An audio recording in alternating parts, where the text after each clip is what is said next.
Yes, guys, how you doing? Welcome back to the Spurs Talk Show. Fulham have just beaten us 2-1 at Craven Cottage.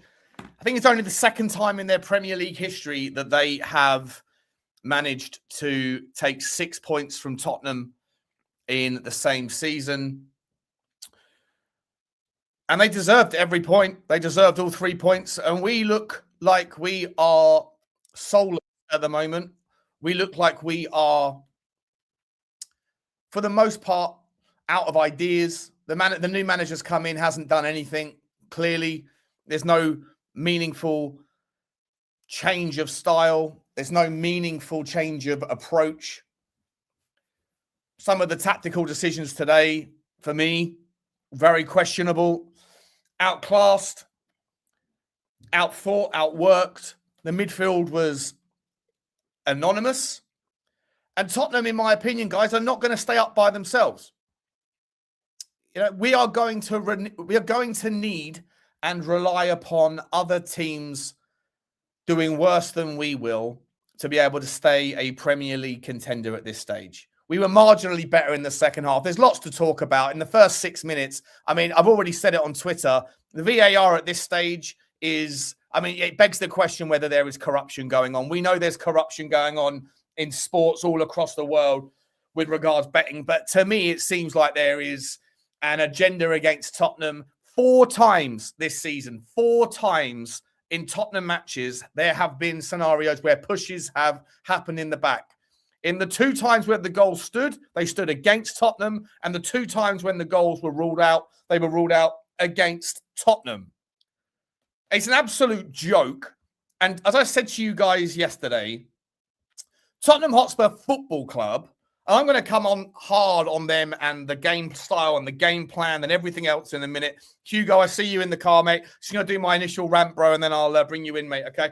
Tottenham Hotspur Football Club they absolutely have to start working the dark arts a little bit, because if this had happened one time to other teams, if there was any inconsistency just once from what they receive versus what happens elsewhere in the Premier League on any given Sunday, any given weekend, those certain teams would kick up such a stink that they would place the doubt, that kind of the seed into the minds of the referees to make it seem like there is an agenda against those teams. And then you might just win a 50-50 later on in the season to try to level things out, because at the end of the day, there is a psyche at play.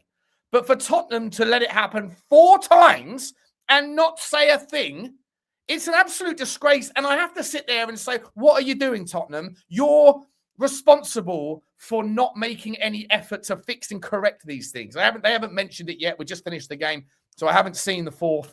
Obviously, Igor Tudor, I'm sure he'll talk about it. But the previous 3 times have gone past without any complaint. If it was Arteta, we'd never hear the end of it.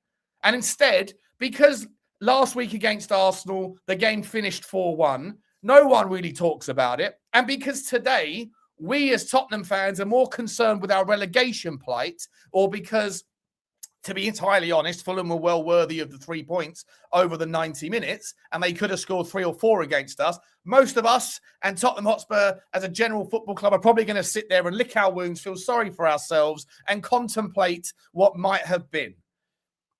We need to start calling this bollocks out. That's all I'm going to say on the matter, because I think it's an absolute disgrace. But my anger right now, like everybody else's, is probably more concerned with the performance that we saw. It really wasn't good enough in any way, shape, or form. There was no balance at all in the team today. I was sitting there in the first 10 minutes trying to work out, were we playing a back 4 or were we playing a back 3 with Pedro Porro playing as the right-sided centre-back and Conor Gallagher playing right wing-back?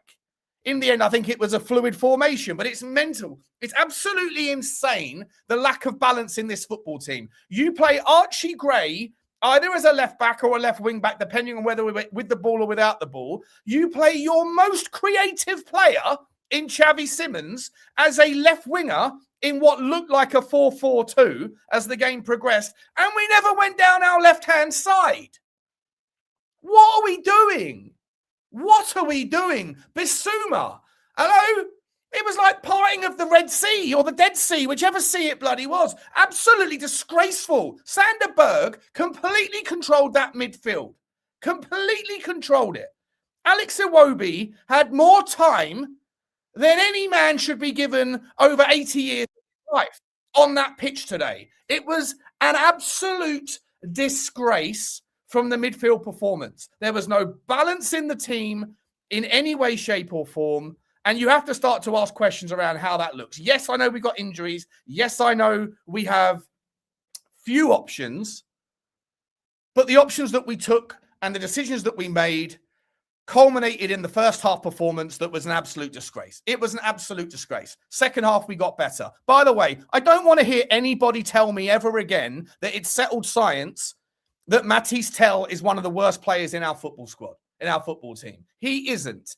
He works, he fights, he has desire, he has energy, he has pace, he has a point to prove.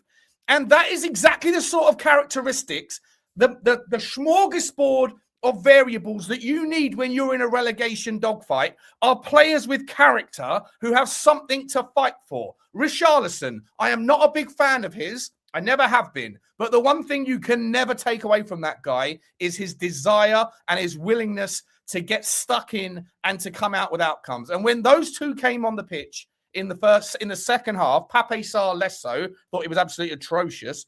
But those two came on the pitch. We had a different energy about us because those two have that sort of DNA. They have that sort of DNA. And when you're in a relegation dogfight, you need players like that in the starting 11. You don't need players who give a shit, who don't care. You don't have players who sit there and smile when things don't go their way. All due respect to Kolo Muani, I thought he had a decent game against Arsenal. Don't think he should have been robbed of the second goal. But every time he loses a 50-50 against Issa Diop or Calvin Bassey, every time he feels like he's hard done by, he throws his head up in the air and then smiles and laughs when we're 2-0 down. I don't want people smiling and laughing when we're 2-0 down. I want people that are angry about every 50-50 that's not going their way. I want people that are working their socks off to get us back in the game. Bissouma, didn't see anything from him today. Not a thing. Archie Gray, all I heard about from the commentary team today, all I heard about, well, what an unbelievably versatile player. Look, he's gone from left back to right wing. Yeah, he can play everywhere. Does he play very well anywhere? No, he hasn't got any fight. He hasn't got any gumption. He doesn't have any of the A, B's and C, that mineral juice of what you need in these sorts of moments. Now, I know we don't have many options. I get it. But the options that we do have and the decisions that we took today, for me, were poor. And I have to go back to the Igor Tudor thing. I had no opinion of him coming in. I had no opinion. I don't know anything about the guy to be able to sit there and say the right decision or the wrong decision. But thus far, let's be entirely honest, we don't look any different. We don't look any different at all. There is nothing discernibly different from the Tottenham Hotspur that we saw under Thomas Frank to the Tottenham Hotspur we're seeing right now. And I know it's been 2 weeks, but you know what? You are supposed to be an impact manager. So have some impact. Have some impact. I don't want to see Mathys Tel not in the starting 11. And this is not just because he had a good shift. It's my general take on the guy. He has energy. He has desire. He has talent as well, by the way. He has a lot of talent. He runs and drives at players. He needs to be in that starting 11 because he provides balance. The last thing I'll say before I bring in Hugo is the balance in the team. I know it's awkward. I get it. But if you don't have balance, you have nothing that can command the opposition to figure you out, to not be able to figure you out, sorry. They're just going to sit there and go, Tottenham aren't going to go down the left-hand side. They're not going to work down the left-hand side. Let's just double up on the right-hand side, which is exactly what we saw. Exactly what we saw. It's not the first time, by the way. This is an ever-repeating cycle of imbalance and the outcomes of a lack of balance. Like, you could have put Danzo on the park. I don't know if Danzo's fully fit, but you could have played him and you could have put Micky van der Ven on the left-hand side. Because Micky van der Ven today took things under his own tutelage, under his own umbrella, and thought, I'm going to break through and try and do things myself from the back. And you know what? He got picked off 4 times. 4 times he got picked off. None of them punished. Any one of them could have been. So if you're going to take that sort of version of Micky van der Ven that thinks I'm going to have to do something from the back because the midfield's completely absent, like absent without cause, like AWOL, military term here, right? They were nowhere. Conor Gallagher, what has he done? What has he done since he's joined our football club? He turns into trouble every 5 seconds. He gets the ball and he decides to turn back into trouble where he's just figured out a way out. It's he's not a right winger. He shouldn't have been playing on the right if we're calling it a 4, I don't know what we were doing today. He shouldn't have been on the right-hand side. He should have been in the middle. Polinia, sometimes dropping into a deep 6, into a back 3, other times playing as a 6. You know, fair enough. I've got not too much to say about Polinia. The left-hand side was a shambles. Xavi Simons, our only creative outlet, gets subbed, by the way. Probably the right call to reshape definitely the right call to reshape the left-hand side. But he shouldn't have been hooked for a bad performance when the entire setup of the team was to alienate our only creative player on the left and then go 50-60% of our movements down the right-hand side through Conor Gallagher, who isn't that sort of player. Like, there has to be some question marks around what the setup is here, because it doesn't look like it makes any sense to me. You have Micky van der Ven. You could have played him at left back, and then you would have natural balance down the left-hand side. Or you could have started with Sousa. I mean, we signed him, right? Why not give him a go? If we didn't want to sign him because he wasn't ready, we shouldn't have signed him, should we? If you brought him into the first team, give him a go. Give him a go. And I actually thought him and Mathys Tel linked up quite well in the end of the second half. But we didn't create anything. We were shooting pot shots from obviously blocked positions. We go in at halftime without a shot on target. Haven't even challenged. Haven't even tested their goalkeeper. We're 2-0 down. The game's essentially game, set, and match. I mean, Vicario, the less said about him, the better. But God forbid if he'd actually missed that third shot, we're 3-0 down. It would have been tears. We got a massive game on Thursday night. And for me, I don't know. Like I said in the title, guys, woeful Tottenham are not going to keep themselves up. They are not going to keep themselves up the way we're playing. We're going to have to rely on the 2 teams beneath us that have a possibility of getting out of trouble to replace them with us. We're going to have to rely on them doing just as bad or worse. And that, to me, it's just a terrifying scenario to be in, because I'm not like other Tottenham fans, some people in the fan base right now who are outwardly championing relegation, because I've got no idea why. It's madness. Let me bring in Hugo. See how you doing, Hugo? Good to see you, mate. How are you, buddy? Hi, Jasper. Mate, just I don't know. I'm still trying to make sense of what the hell I just watched. Yeah, well, talk to me. Well, I mean, it made like no sense. Like, Bissouma, I thought was bloody awful today. Why was Xavi stuck out on an island on the left? Like, sure, I mean, Bissouma, I think, is to be polite, average footballer at best. Why the hell wouldn't you have seen it's not working? Let's put Xavi in the middle, hike Bissouma off, and, then maybe bring on Danzo instead of Bissouma. And as you identified, and you've probably seen in the chat I suggested earlier, and then you bunk Van der Ven out to left back. Yeah, if Micky van der Ven is going to do what he did today as a centre back, which was take things under his own umbrella, which, by the way, I don't mind, because you're running out of options. I've got no problem with him doing it, but do it from the right position. Mate, even going forward, like, ultimately, I thought defending today he was terrible as well. Awful. Like, the reality is that when he doesn't have Romero alongside him, defensively he looks bloody awful. Truthfully, yeah. I just like, great. Otherwise runs like a headless chicken. Lost the ball 4 times today. Yeah, we didn't get punished, but I mean, and then Vicario, mate. Whenever the ball is at his feet, I genuinely fear for us. Yeah. Like, honestly, it's like, oh my God, what's he going to do next? That free kick that he took just encapsulates every single reason why he has no business being near a football with his feet. Yeah. I mean, listen, I mean, honestly, mate, and then just down the left-hand side, as if we already knew we hadn't addressed the problems down our left. You had Oscar Bob, bombing down their left for fun when, we could have signed him for a bag of skips and a Coke in January. Yeah. He's going to be a great player. He'll be a great player for them, by the way. Agreed. I mean, could have brought him in. No, not good enough for Tottenham. Well, here's the reality, kids. If we do end up getting relegated, we could only dream about having players the quality of Oscar Bob in our team. Yeah, Oscar Bob is better than anyone in our front line right now. And in my opinion, I'd even include.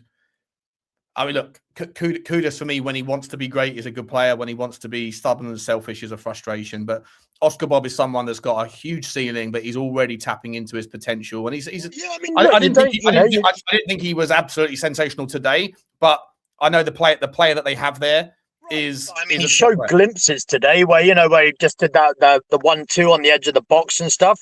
Like, you don't stick around the first team at Man City for a couple of seasons if you're not some sort of quality player. Yeah, but like Sander Berge, right? I mean, what a player he is. Well, we should have signed him 2-3 years ago. Unbelievable player. Completely dominated that midfield for me. I mean, our midfield was just like there was no midfield. There was. He could be. Do you think he's good enough to be the next sort of Dembele? I think like trying to replace Dembele is like trying to replace Harry Kane for me. I think that as a sort of the same sort of player. I think Sander Berge I would take him in a heartbeat, but you know what? He will never come to Tottenham. If he stays at Fulham, then great. But I think that there'll be a lot of teams that will come for him. I think he's been I don't know, sort of suppressed. His reputation hasn't gone with the level of performances for some reason. Other players seem to get bigged up. He doesn't seem to. But yeah, another player I wanted to talk about. Go on, mate. Yeah, go on. Sorry, mate. I've done my rant. Solanke, mate. Today, please tell me what the fuck he was doing on the pitch today. I don't remember seeing him making any sort of useful contribution at all. Like when they took off Mwani to put on Richie, I was like, you've taken the wrong striker off. Solanke was awful, mate. Even once Richie had then come on, Solanke wasn't doing any of the hold-up play. The ball was being played to Richie over and over. Mate, Solanke, mate, I don't know what he did today. I mean, I've always thought for 60 million, I always thought we got fleeced to begin with. I've always thought that Solanke, anyone will tell you, I call him, Dom the Donkey. You need players, honestly, he needs players around him that can connect.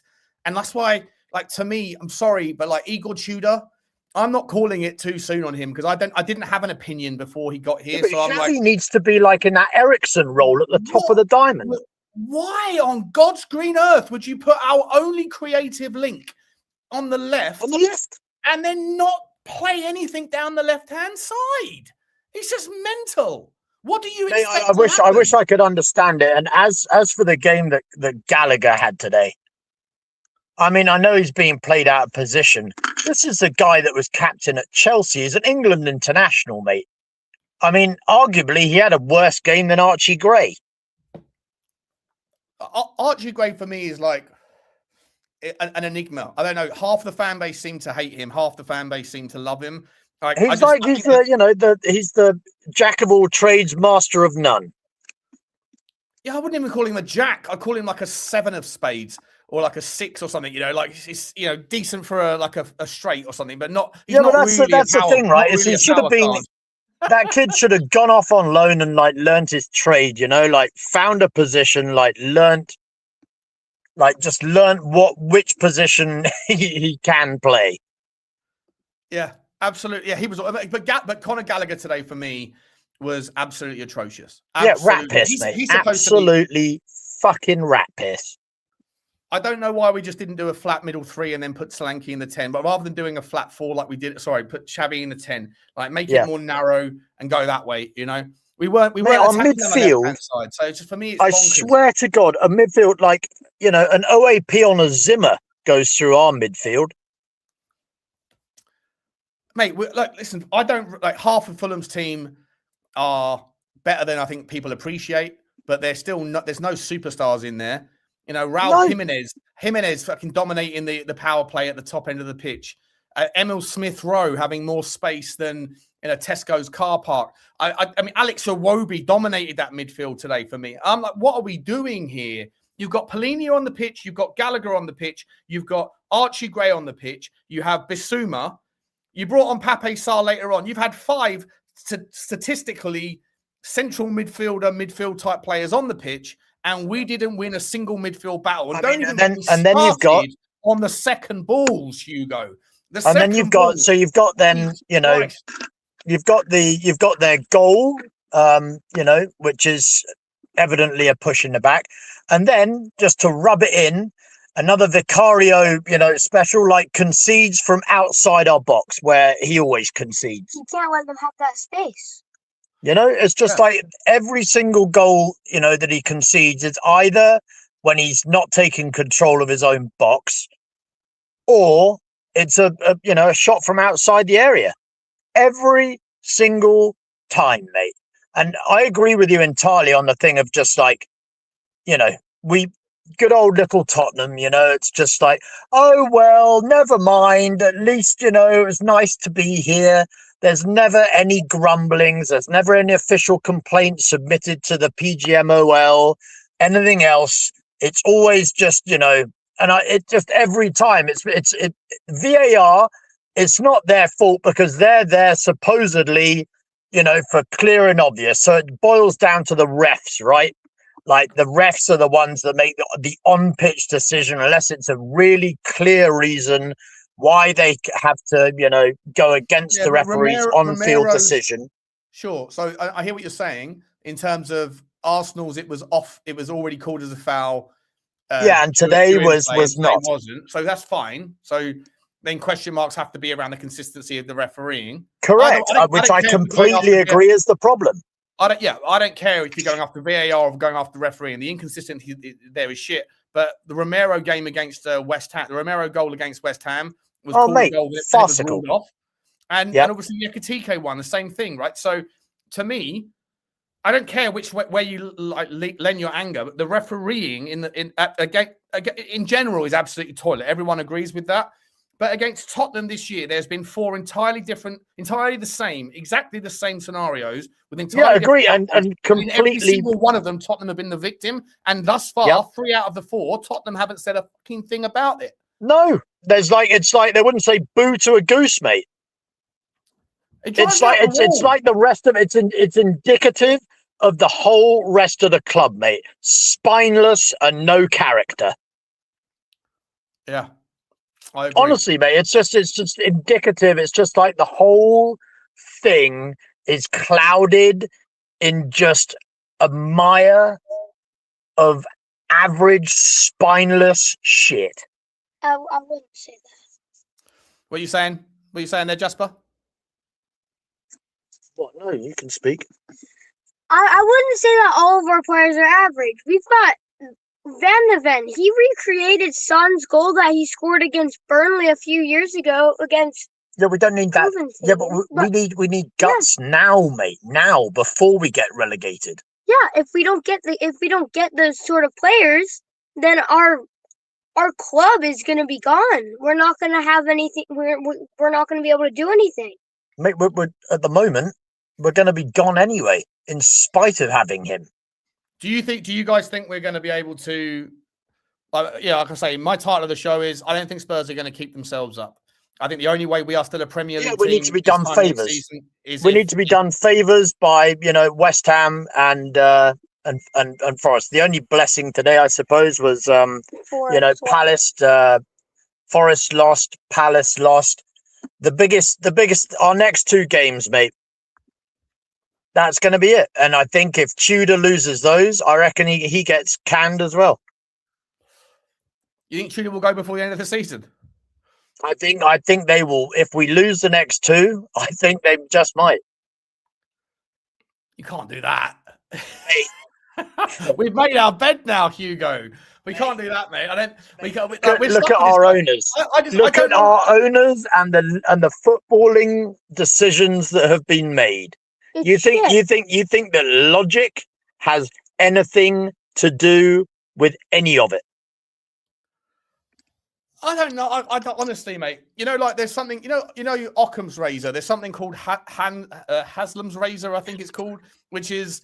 I only learned this the other day, right? Which is when people invoke conspiracies as to like, why things are happening the way they are. Don't assume a conspiracy when incompetence will probably suffice. You know what I mean? Like it's not like there's a grand thing here where people are all orchestrate. No, it's just people are shit at their jobs. Yeah, it's just ineptitude. Yeah. So I feel like Haslam's razor is probably what's the right thing to invoke here. I genuinely don't know who's making the decisions at Tottenham. We know, or at least I think we know from all of the various sources that have come to me, people that know a thing or two about a thing or two, that the decision to sack Thomas Frank was not one that was taken out of the hands of the people that were meant to be making the decision. Taken out of their hands. And then ever since then, they decided to go back to Paratici to get the guy that he suggested months ago would be the right solution if Thomas Frank got sacked. And they've gone back to Igor Tudor. Now, I've got no qualms with Igor Tudor, right? But I don't honestly know what's changed, Hugo. Like, we are still just kicking the ball away. I got so frustrated. I'm so unwell right now. And I was thinking about not doing a show, thinking about just putting out an upload, but I just wanted to get this off my chest. It's not going to be a hugely long, I'll probably finish in like 15, 20 minutes. But like some of the things that wind me up, you're chasing a game, you're 2-0 down, and you're back and defending, and that's fine. That happens in moments. But I saw Archie Gray put his foot through the ball 3 or 4 times in that period when he didn't need to. He wasn't under any pressure. This hoofing the ball clear mentality, and even when you have got by design, the last 15, 20 minutes, we're just lumping it along into Richalison, who's fairly good at holding the ball up, but doing so against Calvin Bassey or Issa Diop. These are centre-back monsters that are bigger, stronger, and more capable in the air than even Richarlison is. You're right to call out Solanke, by the way, because Solanke did absolutely nothing today. To me, the whole thing is just, it reeks of no design. We are worried about what we're doing without the ball more so than we are with the ball. And that was the same under Thomas Frank, and it's clearly the same now. The bit that I don't understand is when you already know you're in the shit, why do you bring in a manager who's going to, play a completely different formation as opposed to try to just, get better at what you're doing in the shape that you've had most of the season? Because then you've not only just gone to you're in complete disarray then and discombobulation. The players, haven't played that shape before. But then also you've then got, even more square pegs in round holes. It's bonkers. Yeah, man. I don't know. We got Crystal Palace. Oh, sorry, who have we got on Thursday? Nottingham Forest on Thursday. Is it Forest or Palace on Thursday? Who have we got on Thursday? I'm trying to think. Is it Forest or Palace? Can't remember. It's Palace. Palace on Thursday, right? I mean, hang on. You all right? Can you hear me?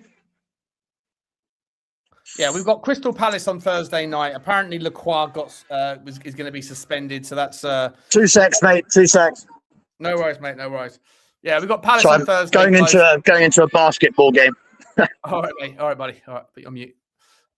For me, like the reality is, guys, that it's a massive game on Thursday night. But as I said on the commentary, right, if Tottenham can't rely on their own away form anymore. I think we've only won 13 Premier League games since November of 2024 or something like that.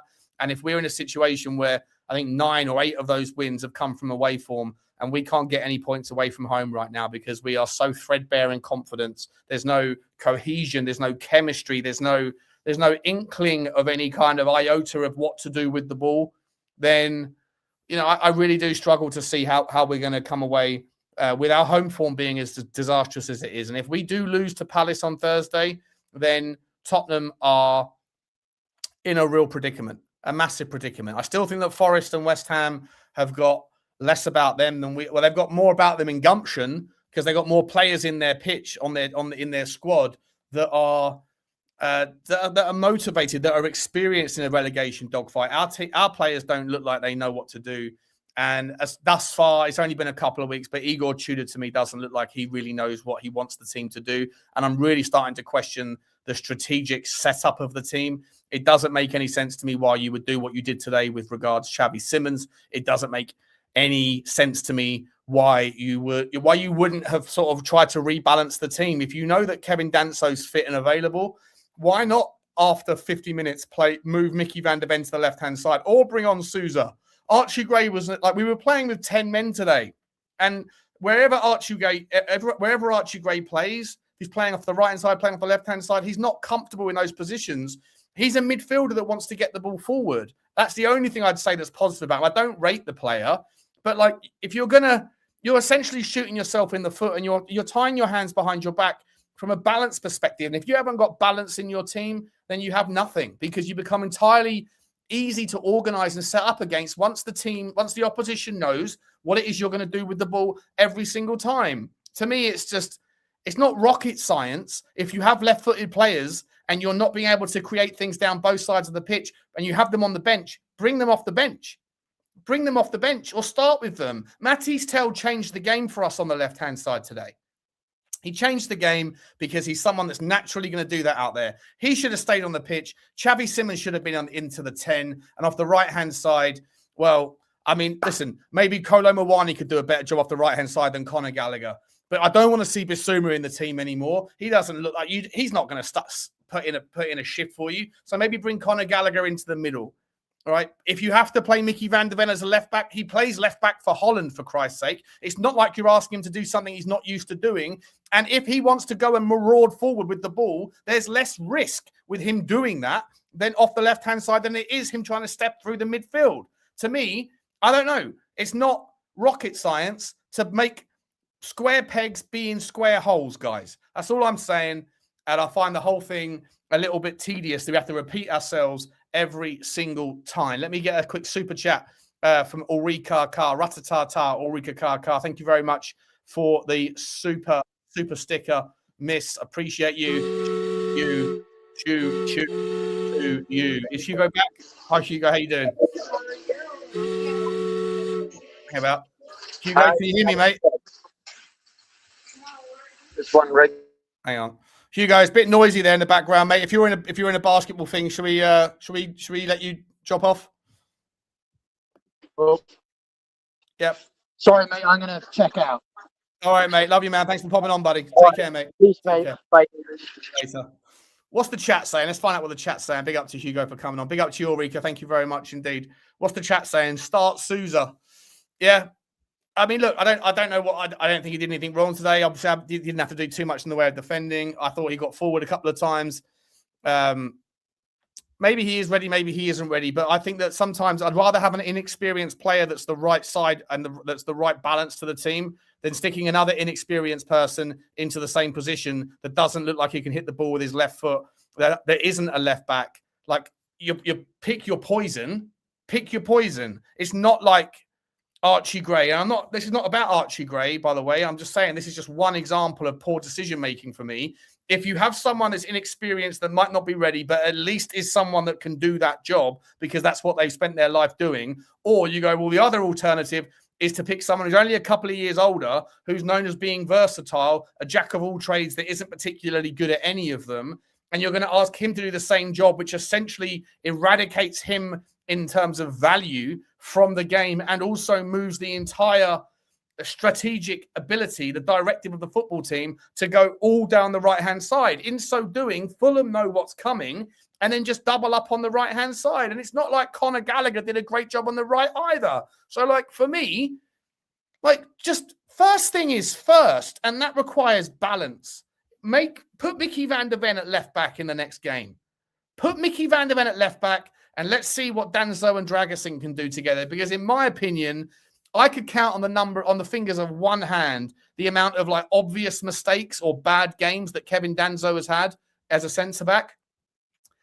I think the only time that he played badly on the left-hand side was Newcastle away in the Carabao Cup. That was about it. Everything else, I think he's generally pretty good at. Radu Dragusin, I don't know. I don't know what to make of him. Like, I thought he was pretty good against Arsenal, against Gyökeres, but his long throws are pathetic. His long throws are ridiculous. We got to stop with this long throw bullshit because it's not, they're useless. They're worthless, aren't they? Let's be entirely honest. It's not like we've got Michael Coyote on the pitch who can launch them in like Rory Delap used to do. There's no value in our long throws, so stop trying to make out like there is because they just get headed clear. The recycling of the possession is null and void in that scenario because we throw everybody into the box and the ball never gets past the first man. When Kevin Danso does it, it's marginally better, but still pretty like listless in terms of effort. I don't know. To me, the whole thing is it just requires, you know, some obvious acknowledgements that yes, we have a team that is threadbare in confidence, that, you know, doesn't really have any cohesion, doesn't have any trust in one another. There isn't that obvious kind of momentum or move that we can rely on. There isn't really football that we're seeing that is going to generate us the sort of trouble for the opposition that we're looking for at the moment. But at least you're going to have more options in that regard if you put square pegs in square holes. You need a left footer playing on the left-hand side at the left-back spot. You can't have a right-footed left-back and a right-footed left-winger and expect anything other than frustrations down the left-hand side. When Mathys Tel came on the pitch today, he changed the game, as did Richalison. Right? Those two teamed up. They threw caution to the wind. They threw some energy and some motivation and some fucking fight into the scenario.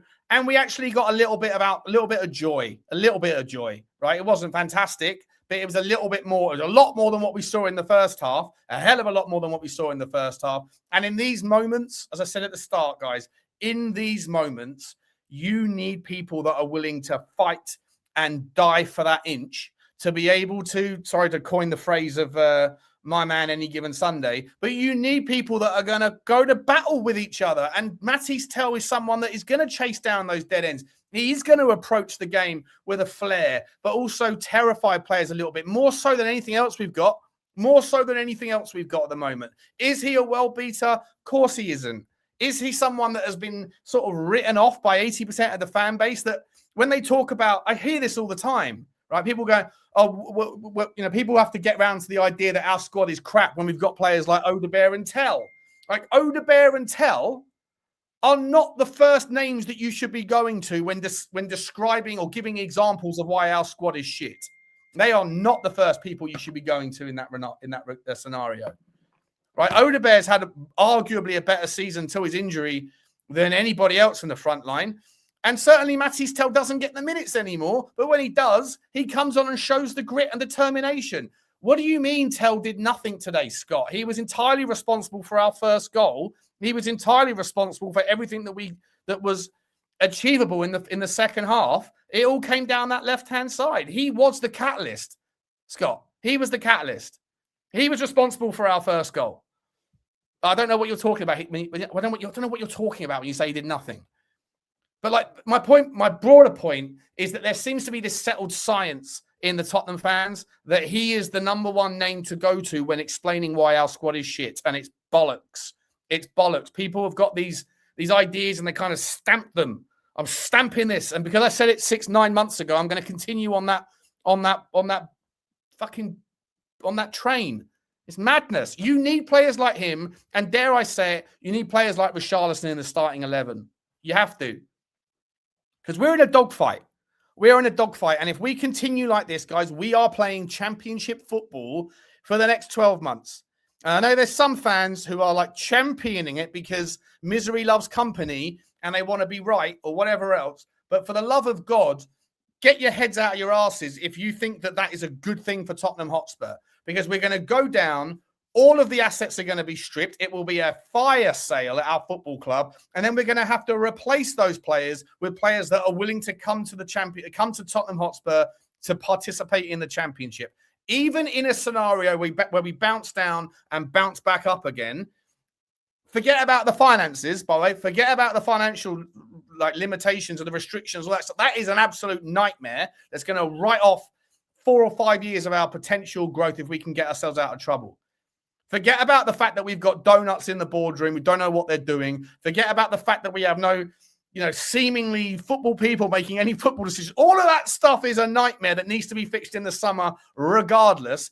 But anybody that's suggesting that going down is somehow the solution to our problems because nothing's changed and we're only going in this direction anyway. Therefore, if we keep doing the same thing over and over again, nothing's going to change at boardroom level. And therefore, there has to be some other option. Option B, behind closed door number 3, there is relegation. Well, that's a solution we haven't tried. That, therefore, is the answer. It's mind-bogglingly naive to think that that is the solution. Even if you come down and you go back up, you are then stuck with players that you signed for the championship promotion fight that are going to be of a certain ilk that in all likelihood will be worse than what we currently have. And then when we do go back up, you won't be able to move all those people on. And then we will be potentially in that same thing that usually happens. The 3 teams that go up are the 3 teams that go down.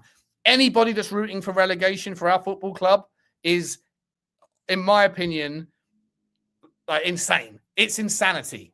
It's beyond bonkers. We need to get through this next 10 games. We need to get 8 or 9 points. Hope to God that West Ham and Forest and Palace continue to be as poor as they have been. And then we'll see what we can do in the summer, right? But for now, if you're going to get through the next 10 games and try and get those 9 points, you need people that are willing to fight. You need people that are willing to go to battle. And when I look through the team, the players that are on the pitch versus the players that are not, it beggars belief to me that Mathys Tel can't get more minutes in this team. It beggars belief. It beggars belief to me that Kolo Muani is on the pitch as long as he is, and that Richalison, who kept Everton up, Richalison, I don't rate Richalison, but he kept Everton up. He is someone that's been in this position before, right? He will go to battle for you. He will go and have a fight and get stuck in. You need that stuff because right now it's not about talent. It's not about skill. It's about desire and drive and willingness to get stuck in because everything's going against us. Everything's going against us. And the club don't seem to put up any fucking effort to try to remind the referees that this isn't the first time. It isn't the second time. It isn't the third or the fourth time. It's the God knows how many times that every 50-50 seems to go the other direction. We are the victim of what I'm starting to believe is a concerted effort of corruption against Tottenham Hotspur to fuck us. And so you need players on the pitch that are going to sit there and fight. So I need to see Richarlison start against Palace. I need to see Mathys Tel start against Palace. Polinia, play him in his natural position. Play Conor Gallagher in his natural fucking position. Play Sousa off the left if you need to. Play Micky van der Ven off the left if you need to. Let Kevin Danso get stuck in. He's a fighter. He hasn't let us down. He hasn't let us down. Stop with this square pegs in round holes bollocks. Because, guys, if we continue with this on some notion that these players are better footballers than others, and it doesn't matter where you shoehorn them into, we're going to go down. And then it's game over. Kaput. With the debt that we've got on the stadium and the fact that the stadium will have 35,000 people week in, week out next season at a push, I don't know. I just think this is I think it's an absolute nightmare. And again, the player that we should have signed in January, and according to reports, we were offered him several times in January. My man, Ademola Lookman.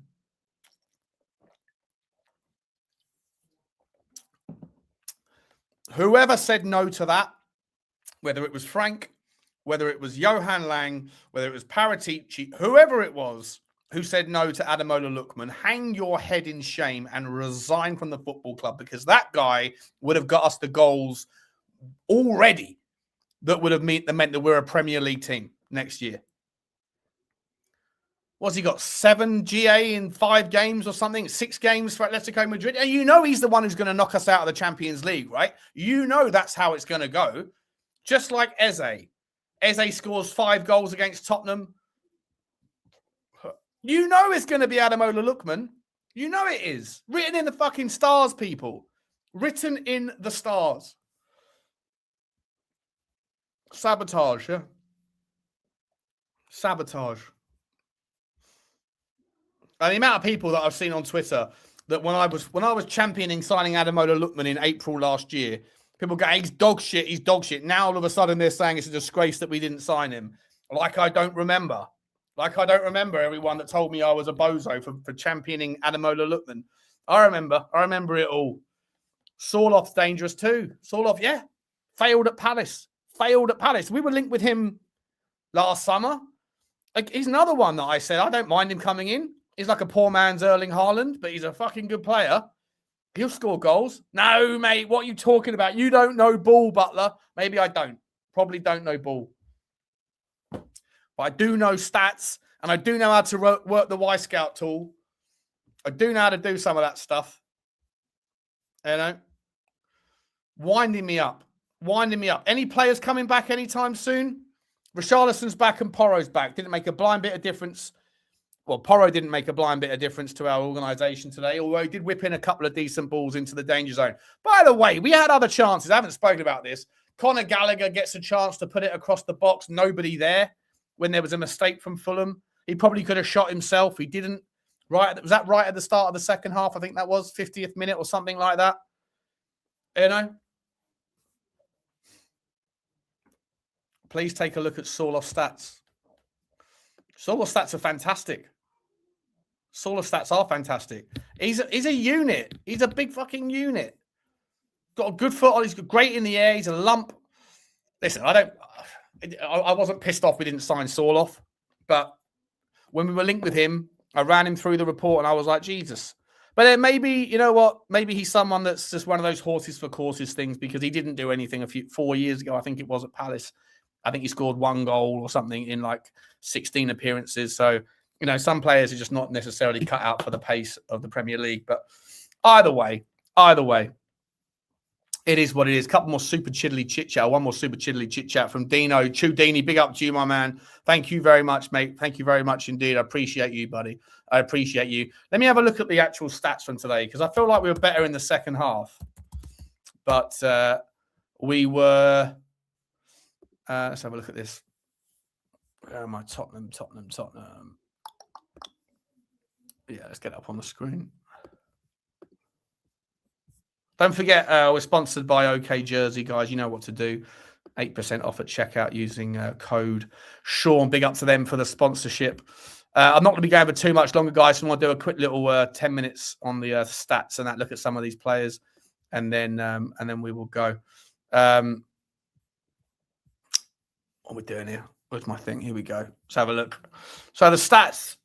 Yeah, look. I mean, little waves. The first 15 minutes, when you're 2-0 down after half time and you come out for the second half, and the first, this is that to me, this period of the game here is where you have to question the heart and the desire and the motivation and what's going on, right? You're 2-0 down at half time. Arguably, you're pissed off about the first goal going in. Second goal from Iwobi was, he hit that ball so clean. He didn't have any bend on it at all, did he? He sort of side-footed it from distance. Again, haven't seen it back to know whether or not Vicario's positioning was poor, but it does hit the post and go in. So if you're going to find the corner, but he did have a lot of space and there was no one blocking the view. So you've got to ask Vicario, you know, it wasn't a worldie of a shot. It was just a very brilliantly placed shot to do better with. But then we score the goal against a run of play. Then we have a little bit of momentum, but then it fizzles out again. It fizzled out. Like there was nothing really to get stuck into. Expected goals, 2.14 to 0.88. 3 big chances for Fulham. Obviously, the Harry Wilson second chance. Great. That was a great save from Vicario, to be fair. And if that does go in at 3-0, then, you know, it's game over. But I never felt like Tottenham were ever going to get back into it. When was the last time Tottenham ever got back? I think against Brighton, we were 2-0 down at half-time.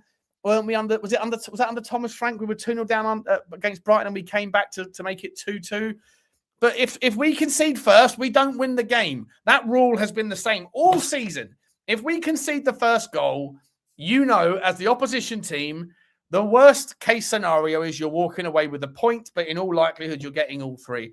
I don't think Fulham had an easier game this season at home than what we've just put up for them. We haven't challenged them. The midfield was a disgrace. I'm so disappointed. I really am, but I'm used to it now. I'm beyond used to it. Let's have a look at some of the performances. Alex Iwobi 9.0, yeah, man of the match. Well, I personally thought that Sander Berge, but was unbelievable. He only gets a 6.6. That's interesting. Yeah, playing a flat 4-4-2. I'm sorry, and having 2 right-footed players. I know Archie Gray gets the assist, but and it was a good cross. But that's the only thing that I'm walking away from him for. Everything else just looked awkward the entire game. You know, Oscar Bob Smith. I mean, Harry Wilson was fantastic again. Raul Jimenez, an absolute just an annoying little fucking annoying lump, isn't he? That just winds people up and just pulls people out of position. He's very, very good at coming deep, Jimenez, and just pulling people out of position, which allowed Emil Smith-Rowe to be able to occupy the space. And obviously, Alex Iwobi to really benefit. Kenny Tete, a player that I said to you guys in the summer, he was available for a free transfer, by the way, Kenny Tete. Great player, such a good player. He hadn't signed a new contract. He was going to go to Nottingham Forest. We should have signed him on a free because he would have been able to provide some more balance to the team that we don't currently have. You know, Ryan Sessegnon, of all people, puts in a decent shift today as well. You know, comes to us for 5 years, spends 4.5 of that on the injured table, goes back to Fulham and hasn't been injured since. Absolute disgrace. I can't even be bothered. I can't even be bothered to look through the stats anymore. It really is poor. Let me ask you some questions, guys, real quick. Right now, if you're honest with yourself, are Tottenham staying up or going down? If we're staying up, hit 1 in the chat. If we're going down, hit a 0 and let me know your thoughts. What are you saying, Danny Kiriakou? What are you saying, my man? Have you messaged me or something?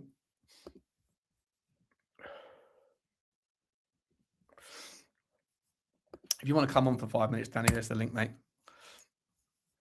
Other than that, I wasn't going to do a show, Danny. I wasn't going to do a show, mate. I woke up this morning. First thing I did when I woke up was I went to the bathroom, brushed my teeth, and then I was sick in the bath, all over the place. Yeah, and I went to bed early last night. So whatever bug I've got, I'm still going through it. Tudor is worse than Frank, says Danny. Gee whiz. Let's have a look. What's the numbers saying? 1, we're staying up. We're going down. We're going down. Staying up. Down. Up. Up. Up. Down, down, down, down, down, down, down, down, down, down, down, down, down, down, down, down, down. I might have to go and get that, sample that song and put it into a short. Down, down, down, down. Tudor is sending us to the EFL, says Danny. We're staying up, says Design. Gary Wells says going down. It's 50-50. I think it's 50. I think actually more people webcam from. There's more people going. Excuse me. More people think we're down. Am I? I've got. I think that we're going to go down at this stage. I'm terrified. You know, and as I say, it's going to be bigger than just a short-term thing. So, anyone out there that's actually championing it, that's thinking it's going to be the solution to, you know, wake the owners up or whatever. The owners are not going to sell the football club at 50 pence in the pound because of a short-term relegation, right? They're going to assume that we're going to come straight back up again, just like they incorrectly assumed that we'd be fine and that we didn't need any signings in January because, you know, we weren't that bad or whatever. They made a serial catalogue of stupid assumptions, and it's going to end up being a massive, massive financial hit to them. But for those people, Stel, for example, and again, it's not just at Stel, because I know Stel is just a voice of an opinion, right? But he thinks his argument is it's not costing you any money. It's not your money that's getting decimated. Yeah, but it's our football club that even in best case scenario that comes back up, we will be littered with a team full of shitty players, worse players than we currently have. You'll have no ability to attract players in next summer, or summer after next. And so you're then going to be in this kind of permanent predicament of going up and down, up and down. Do you want to be that team? Well, there's no like evidence to support the fact that just because we go down, things are going to change at the football club. The only evidence that you can see is that the teams that go down, they might be the teams that come up, but then the teams that come up are usually the teams that go down. So that's the evidence that I'm going to lean into. And I don't want my medium-term Tottenham experience being a consistent relegation threat. So I'd rather scrape through by the skin of our teeth right now and then hope that this summer will be such a massive wake-up call to the football club. They either sell up to someone else who can come in and do something different, or they might change something and bring in somebody that knows what's necessary to do, and that they're going to, not just lift the wage structure, but actually go after certain players and make certain things a possible reality. Danny Kiriaku's in the house. He wants to come in for the last 5 or 10. Big up to you, Danny. Hey? Big up as well, Sean. You feeling a bit better now, or you still feeling a bit like shit? I was in bed. I was like, I don't know, obviously. Harry Kane. Obviously, I better go up and watch the football. Oh, yeah, I'm sorry. Well, anyway, let me know later on if we'll talk after. But I was going to say, yeah, today, I actually think we could have got battered by Fulham. Genuinely, there was a point where we could have been like 3-4, 5-0 down. Like we're quite lucky that they were terrible at finishing today. Like they really were. Calvin Bassey, right at the end of the first half as well. I think it was from a set piece or a corner, and he's like literally like 7 yards out, and he completely mishits it, and it just goes far off the post, and you're like, oh my god, that could have been 3-0. And then the second half, they started just outplaying us. They were like Arsenal last week. That's what it felt like. And we're lucky we managed to somehow get back in the game, because I don't think we deserved the point. In my honest opinion, I think we deserved. No, we didn't deserve a point today at all. We were completely outclassed for the vast majority of that game. Sean, I saw some Spurs fans saying that we deserved a point. I'm like, what game were you watching? Seriously, we did not deserve. Fulham deserved the win. They could have been 3 or 4-0 up by half time, to be honest. Easily. This is why, Sean. We didn't lay a glove on them in the first half. It was absolutely atrocious. Not at all. And you know what, Sean? Like as bad as some people think Thomas Frank is, I still believe, and I said this before he got sacked, that if another manager comes in, I have more fears that we get relegated than I did with Thomas Frank. I genuinely believe that, and I still believe that now. Personally, I just think Tudor's out of his depths in the Premier League. Personally, I know he's had Arsenal and he's had Fulham, but the whole point of bringing him in was to get instant change. Exactly. And we're not even. We're worse. You're supposed to be an impact guy. Let's be honest, right? Igor, no one hired you because of your long-term success in your managerial careers. We hired you because you managed to get short-term impact. Where's the impact?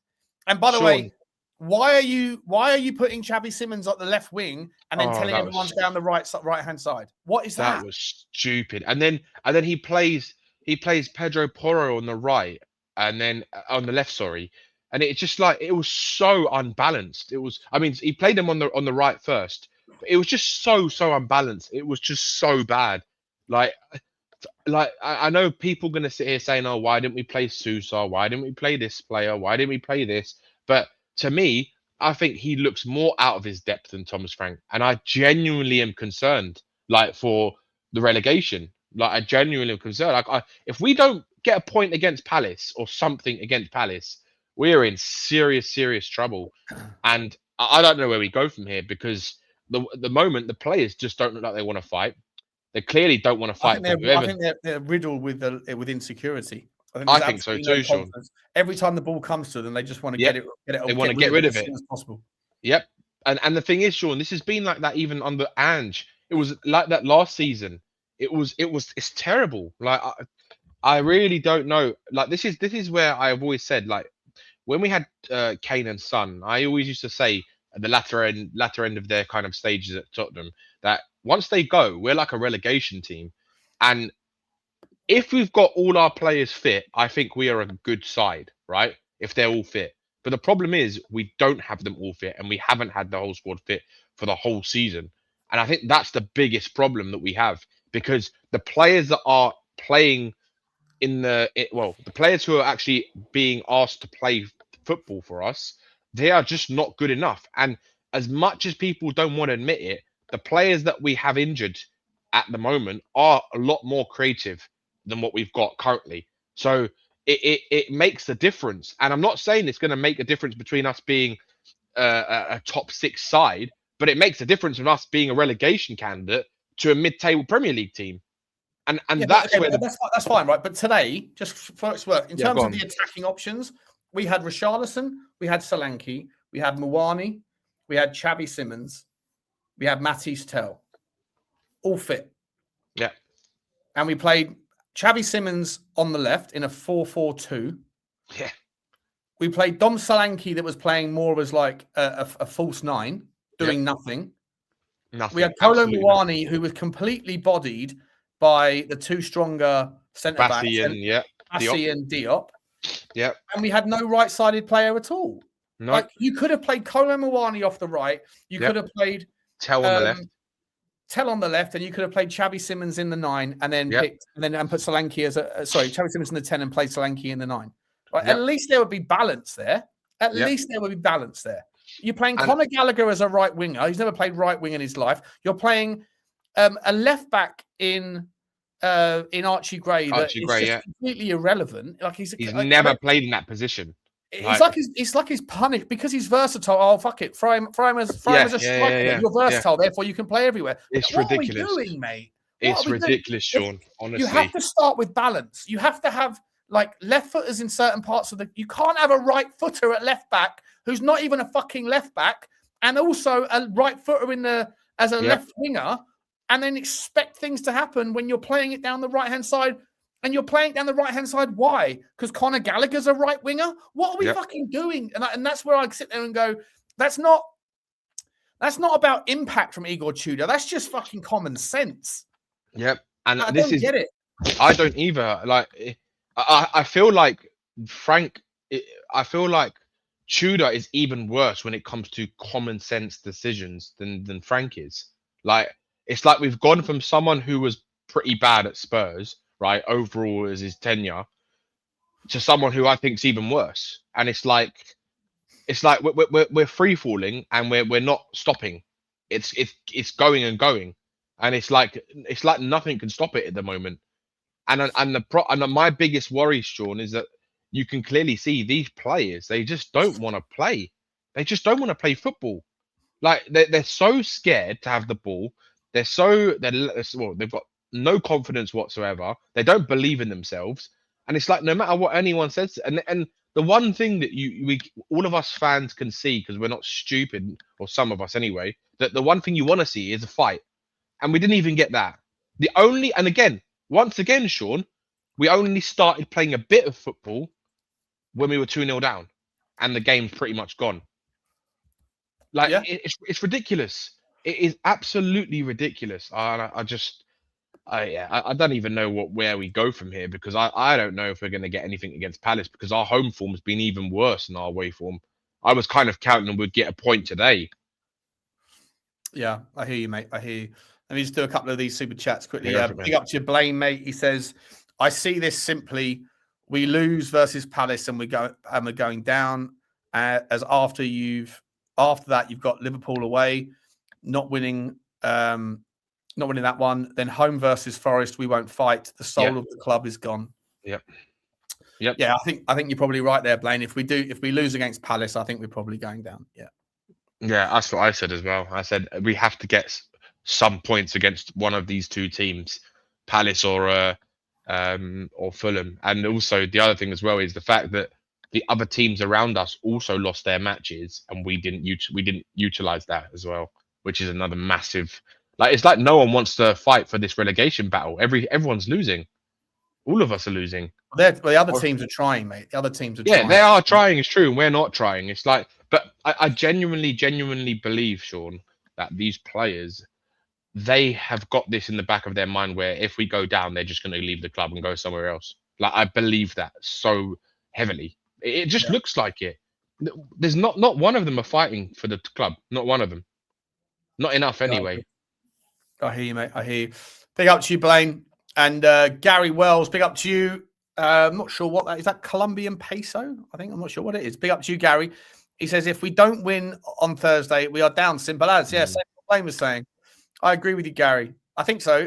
Anyway, you know, I don't want to play Nottingham Forest right now. I think that I genuinely don't.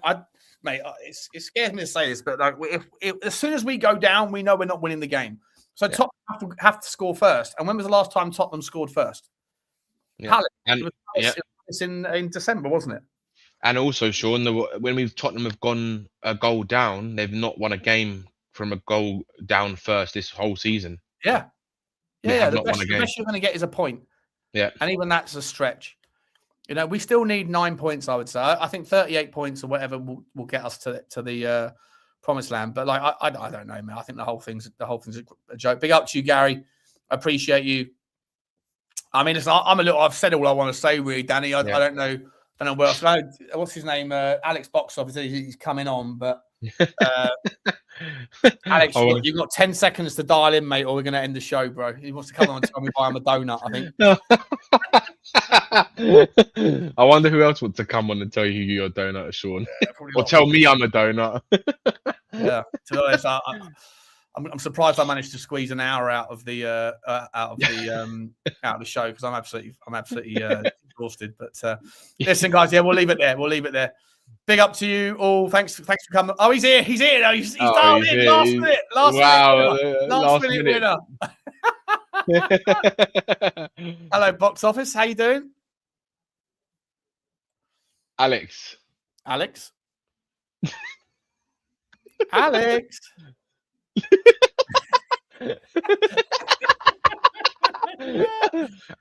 how you doing? Can't hear you, mate. Can't hear you, bro. Last minute sub. What is he doing? What's he up to? Alex is more entertaining than the Tottenham game. 100%. Fucking Hurlier is more entertaining than the Tottenham game right now. Oh, good. I don't know. I can't hear you, mate. I don't know what you're doing. No, you put in pause. I don't know what you're doing, bro. Can't hear you. He's trying to sort out. Oh, there you go. Oh, there he is. See, he's gone again. There he's back. I've got to set up. You know what I mean? So that's why. I had to set up so I could look in your face, Sean. And I'm not hiding away from yourself, Sean. You know what I mean? I want to look at your face when I'm talking to you. You know what I mean? He's got a new camera as well. Look at the camera. Look at him. He's got the dancing thing. It moves with his face recognition. He's got some things to say. Look me in the face, Alex. Look me in the face and tell me what you got to say, to be honest with you, Sean, I wasn't even going to bother because like no one really makes me angry anymore because I don't really care anymore.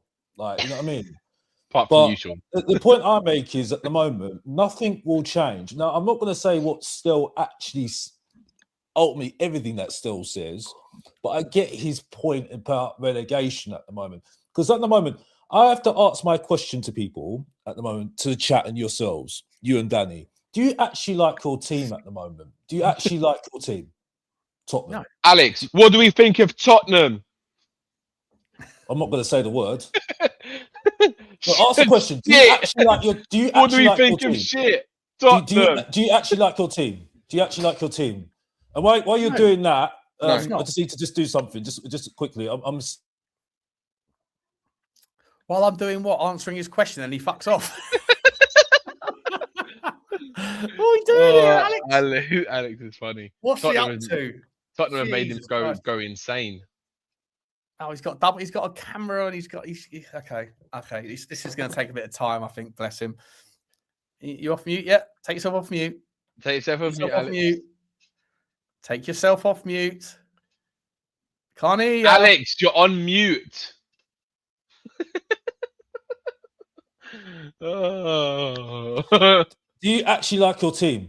Do you actually like your team? No. Exactly. I've not liked it since Poch left. And this is not even a Poch thing anymore. There's a reason why I've been like this for how many years now? There's a reason why. I've not backed any manager since Poch. And I didn't even like Poch at the start. There's a reason why I wasn't that kid that was supporting Tottenham and didn't like people not having a go at Tottenham. Like it's just it's organic. It's everything I'm saying at the moment. And you can have a go at me saying I'm not a real fan or not like that. I don't give a monkeys anymore, right? When I'm turning off, when I'm saying to myself that I'd rather not do something else than watching Tottenham now. I don't like most of the players. I don't care about the manager. And I'm not even wanting to do streams anymore about Tottenham. What does that say to you? You get me? And people say, oh, you don't want to get relegated. It doesn't matter. Because the point is, though, it's not up to me whether they're going to get relegated or not. It was up to the manager. It was up to the owners and Vinay and Lange.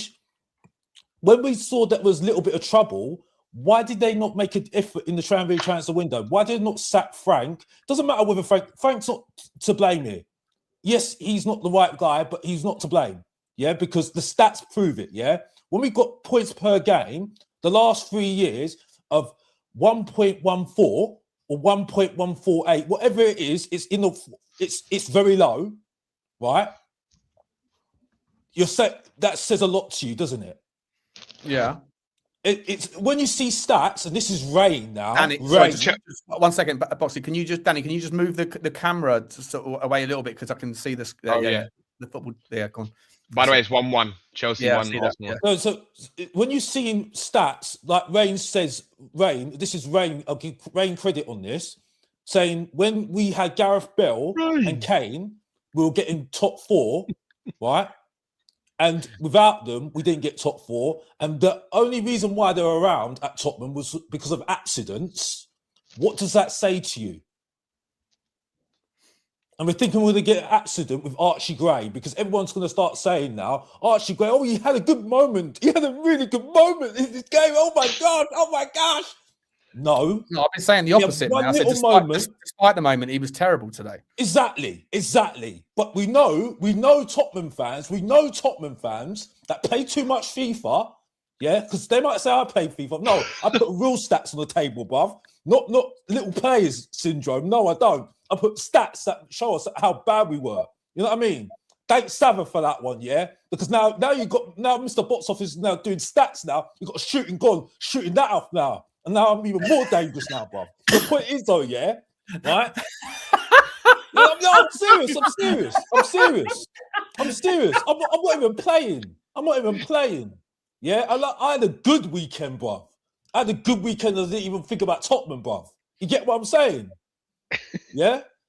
Alex, you wanted to come. Let's just get back to the point because you wanted to come on. I'm getting to the point. My point is, though. I'm just saying to you, Sean. Yeah, because I'm just saying to you that there's evidence that we are. This is why I can't stand this team anymore, and that's why I don't care anymore. You know what? F it. Don't care anymore. Do it AFC Wimbledon. Do it AFC Wimbledon, bro.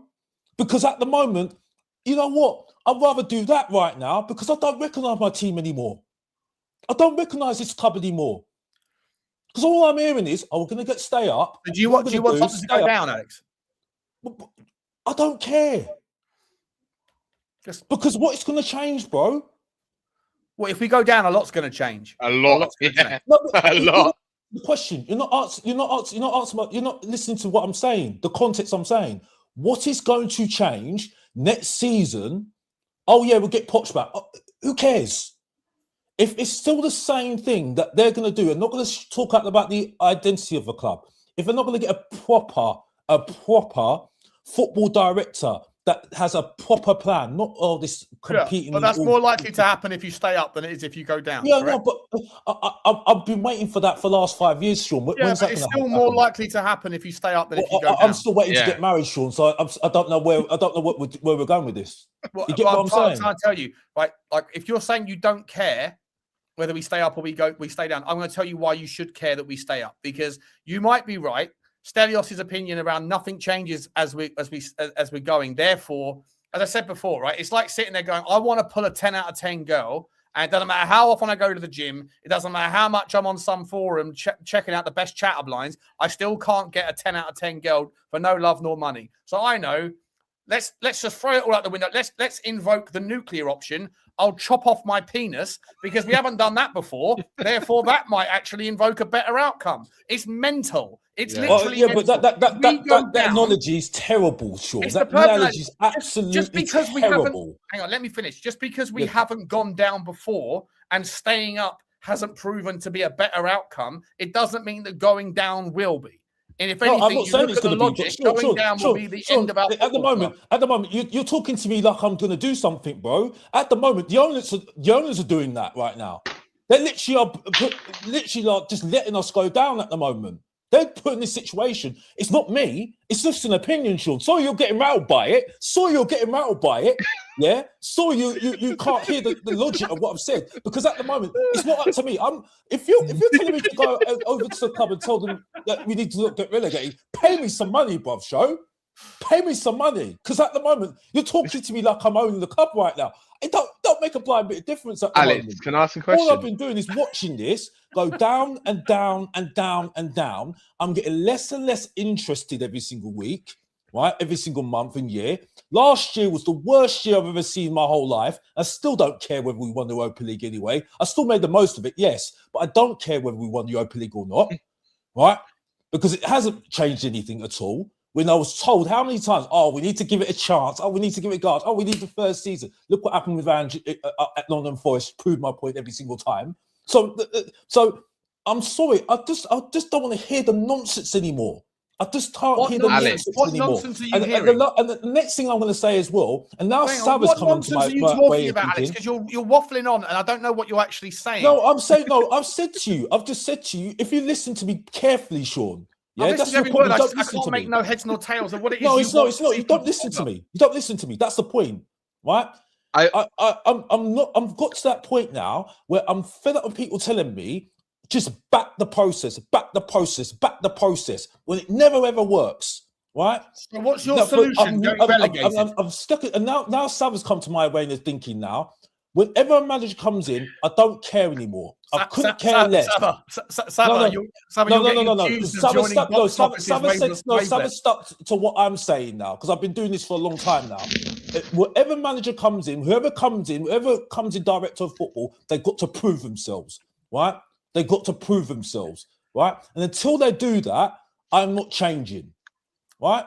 Alex. I still have absolutely no idea what you're fucking saying. Yeah, on, Danny, Alex, take over.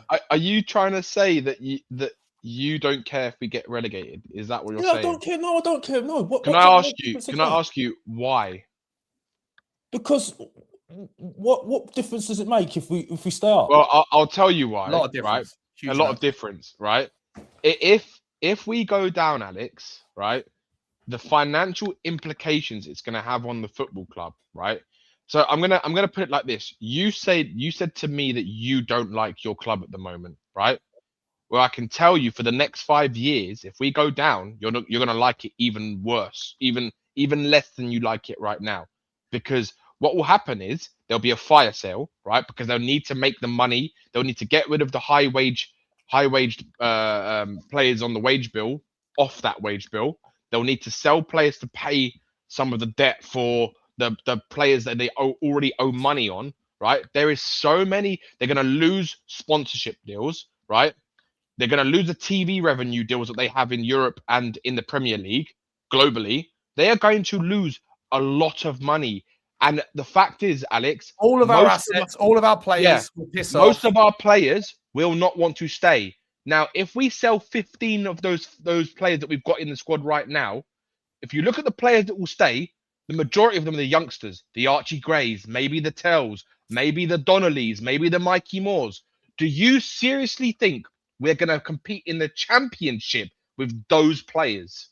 No, can we not throw Mathys Tel in this fucking equation all the time? Can we, for the love of God, can people stop utilising Mathys Tel's name as some settled science that he's one of the worst players in our fucking football club? He isn't. No, he's not. Absolutely is not. He's not. But I'm saying, Sean, those are the players that are going to most likely. I'm sorry, Sean.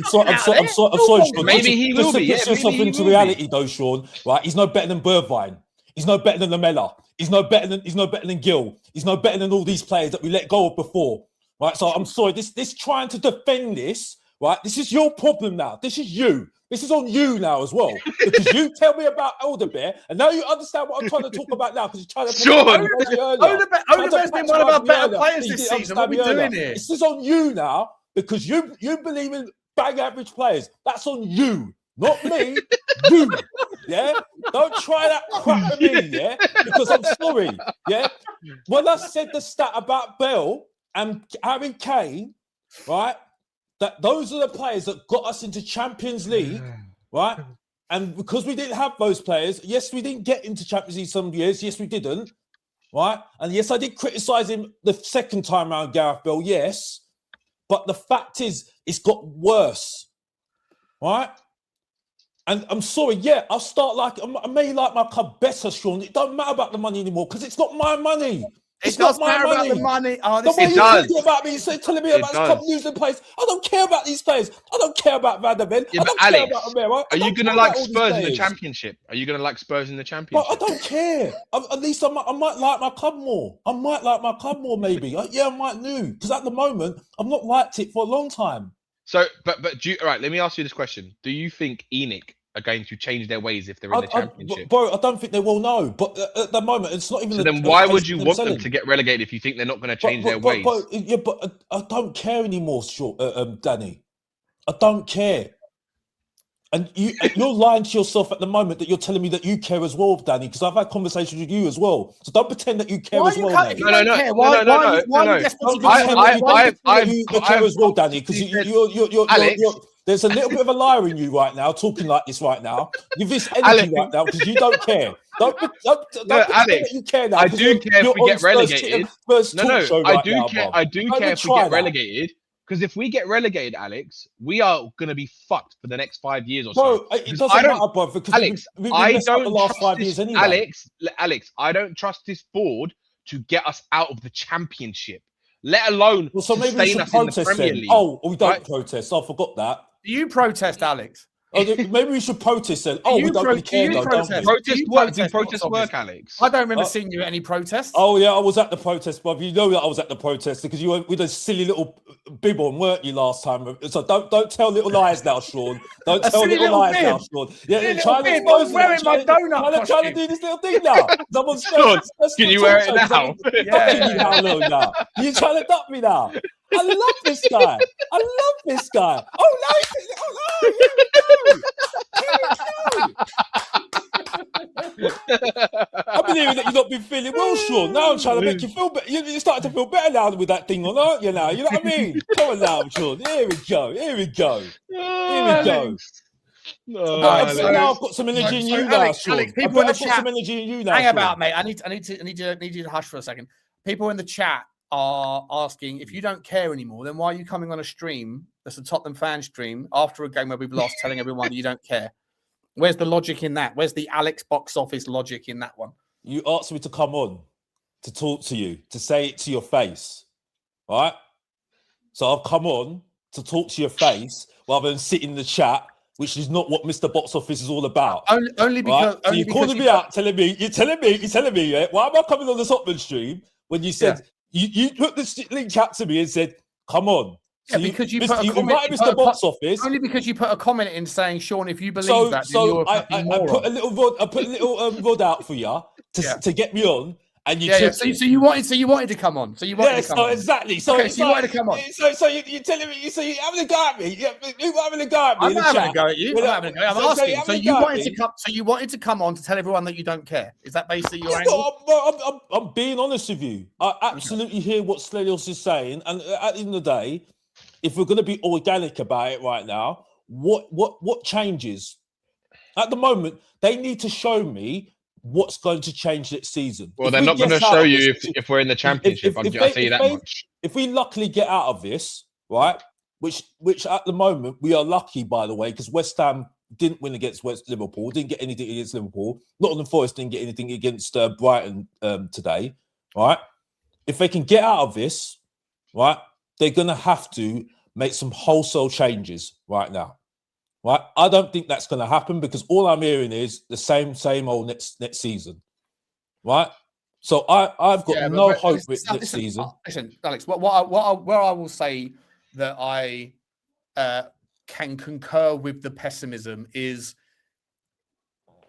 there is no evidence to suggest that the people that are making the decisions at Tottenham right now know how to make some correct decisions. They're making a catalogue, a serial catalogue of bad decisions. The fact that we didn't bring in a winger, the fact that we didn't bring Ademola Lookman in, which was a free bit, like a free hit, and it would have absolutely worked, a treat. The fact that we didn't bring in someone to be able to work as a fullback that was more mature. The fact that we didn't do anything in January, essentially. The fact that we were promised in the summer, in September, that January was going to be the next thing. It's one big catalogue of errors, one after another. So, and then obviously the decision-making around Thomas Frank, the footballing gods at Tottenham Hotspur, the footballing directors were overruled by the non-footballing people. It looks like the left hand doesn't know what the right hand's doing. The tail is wagging the dog. 100%, I think we can all concur that the club is in an absolute state of paralysis by analysis. They don't know what to do. And that it doesn't like if we can all agree on that current standing point, that current situation, that the football club is run by donuts, and there's the people that are footballing people would have made worse decisions than the ones that are the ones that are not footballing.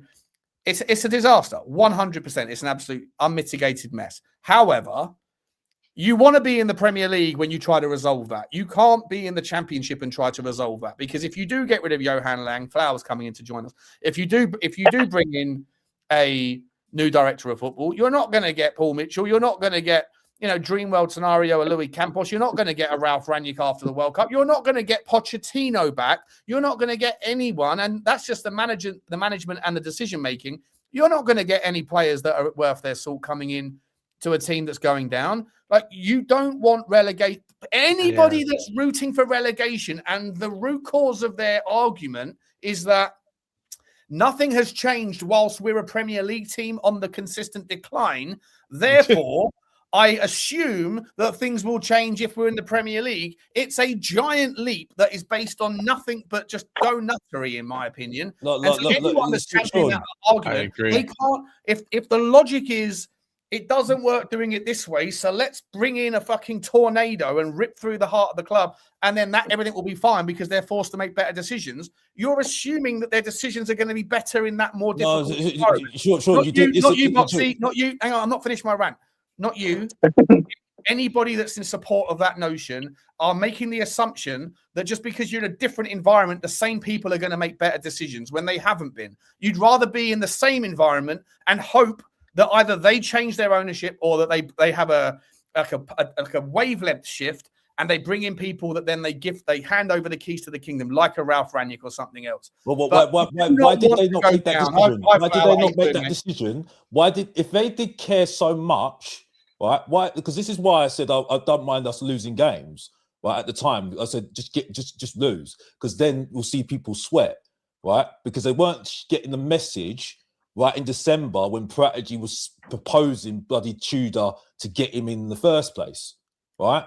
When we were looking at it and thinking, this looks very precarious then, right? When we should have made the decision then, right? And we didn't do that.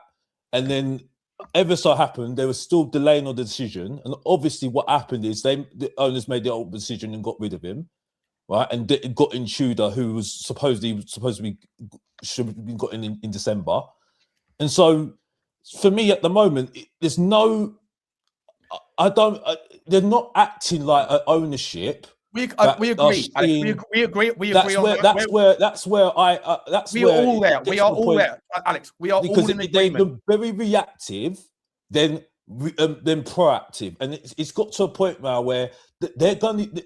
There's not much that we can do than what we're doing at the moment, and Alex, we are all in agreement. We are all in agreement on that front. Where we disconnect is that some people think that we'll make better decisions as a Championship club. Well, we're not. James, let me bring you in. James, let me bring James. I'm not saying you do, but there's the people that are saying that relegation is going to be our saving grace. Based on what? It doesn't make any sense. Yeah. James, let me bring Flower in, Boxy, because he hasn't spoken. But what's up, James? How you doing, mate? You're on mute, mate. You're on mute, pal. You're on mute. You're on mute. Sorry, mate. I hope you're feeling all better, boys. Shit game. I feel like shit, and Boxy's winding me up. He's winding me right up. I'm still waiting for him to answer the question. He's gone round in about 15 loops and still not answered the question. For me, how can somebody don't care if we go down, but then moans every time we loses? It makes no sense. You obviously care enough to moan and be on streams and kind of expressing your opinion, but yet you don't care if we go down. So that maths ain't mathsing. So for me, I just don't get it. I don't get it. Look, on the game today, what a shambles of shit, to be honest, mate. I'm not going to lie. When he come in, I did like the way he spoke. I thought maybe he can get another 5% out of players. He's going to give people new leases of life. I thought maybe, he's just going to give them a bit of confidence and arm around their shoulder. Today, the selection for today's game was just crazy. Like, that was just crazy. I don't even know what he was thinking. Like, we're moaning about Conor Gallagher. Guy was playing right side wing back. Like, what the hell? Do you know what I mean? You don't try and wing back without the ball, right winger with the ball. When has he ever played in those two positions ever in his entire career? Exactly. It's like signing Mbappe, Kvaratskhelia and putting them centre back and in goal. Like, what would you expect?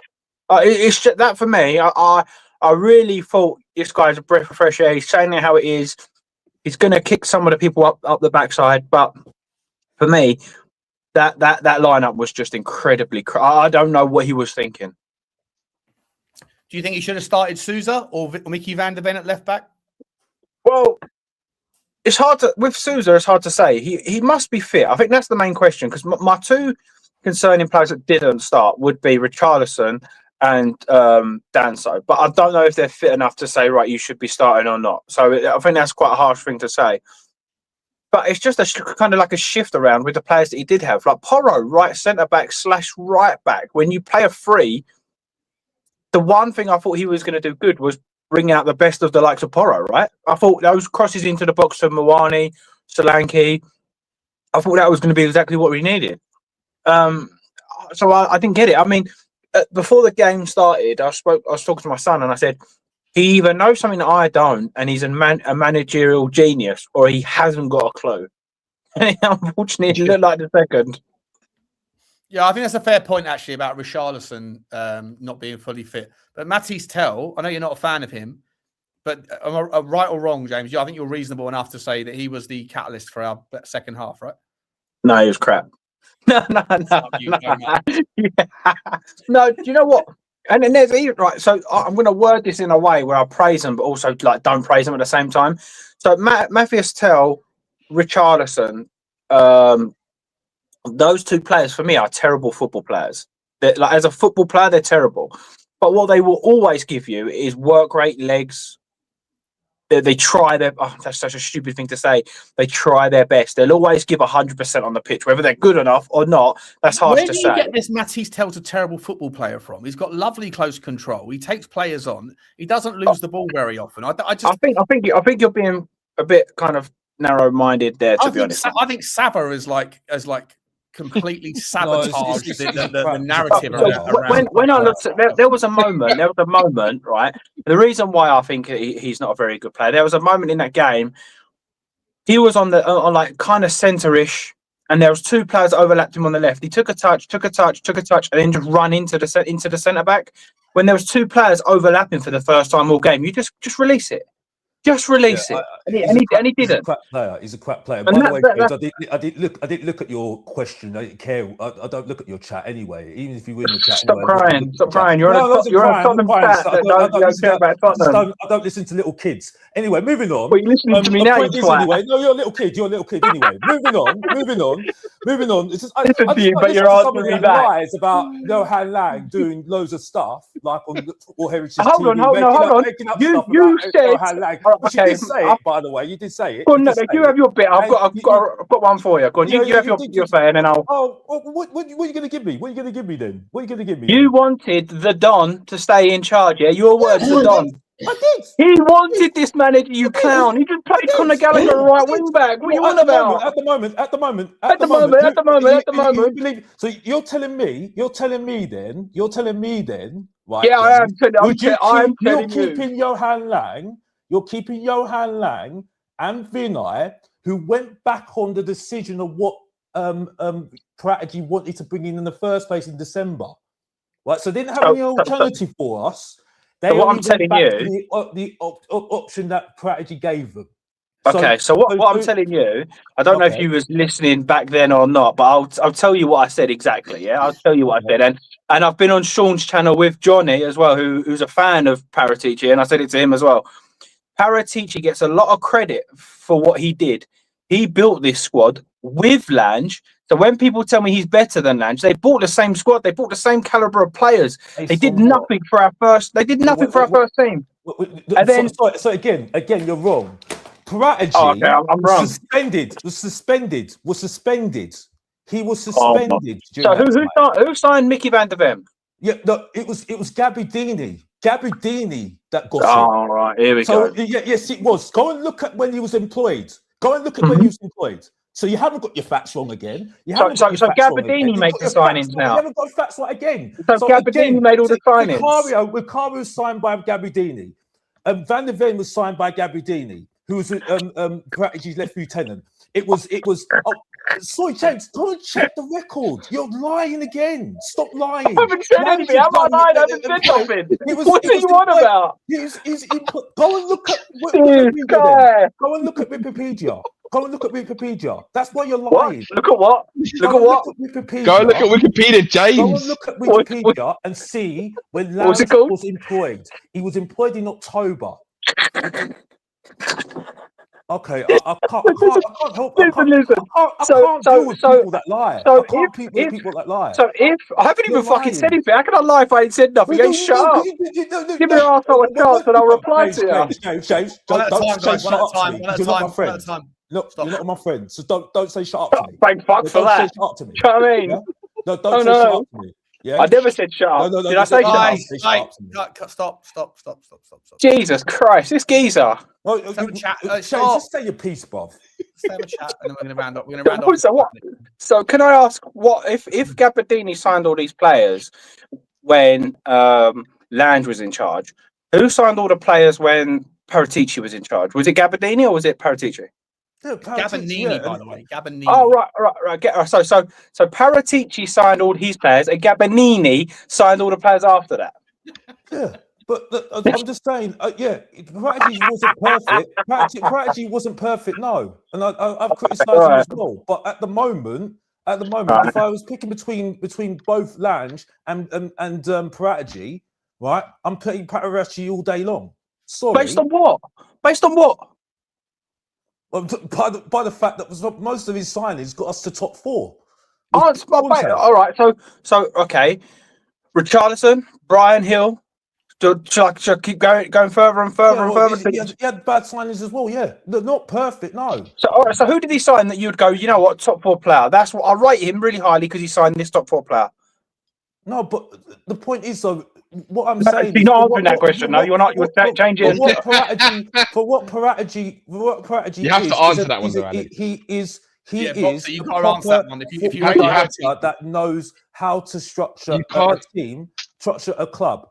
And at the moment, we haven't got it at the moment. So if you get another football director, hold on, somebody of that ilk, Alex, two things, right? Either you made a mistake in what you said, or you just don't believe that what you said, the statement you said, was incorrect, because you literally just said that we signed players that got us into the top four. When James asked you that question, you said it doesn't matter.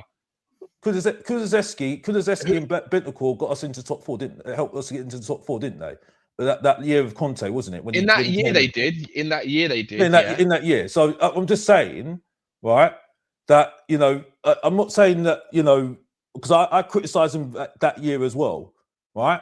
But I'm just saying at the moment, right, with what Paratici had, the way that he was as a director of football to sort out the whole structure, right? We need a sort of director like that who can think about the identity, who can get Tottenham's identity. That's why I think Paratici was a bit of a weakness. That was it. Considering you're not going to answer that question, I'll ask you a different question because you don't want to answer that one. That's fine. I'll ask you. Rather than me patronising. I asked you. I said name one top four player that we got that he signed. And then you went on for a 20-minute ramble and you said no one. We've got Kulu at the time. So he's a top four player now, yeah? At the time. That Bentancur was a top four player now, yeah? But they got us into top four, didn't they? So Bentancur and Kulu are top 4 players, yeah? They get into the top 4. They got us into top 4. They got us into top 4, didn't they? Well, With that Harry was Kane and Son. like sort of like 15 so game run, and then after that was my point.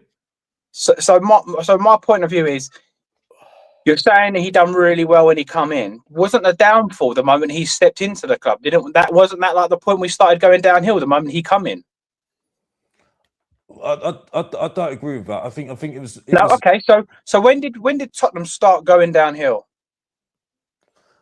I think it was around. I think it was around that time when Lange was employed. Unfortunately. Oh, Lange. So like a year or so ago, as you just said a minute ago. You just said literally. Listen, you just said a minute ago that this has been. You haven't cared for the last 5 years because we've been going downhill. Now we've only been going downhill since Lange has been in charge. I said. Let me talk, man. Let him, Alex. You've got to let me talk, man. You're just making up stuff. Don't make up stuff. No, but Don't let him make up finish. stuff I just said. Let him finish. Don't twist what I've just said.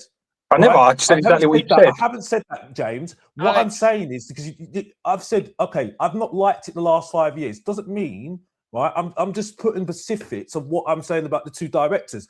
We're just saying, you're saying that Lange was better. I'm saying that. No, I never once said that, by the way.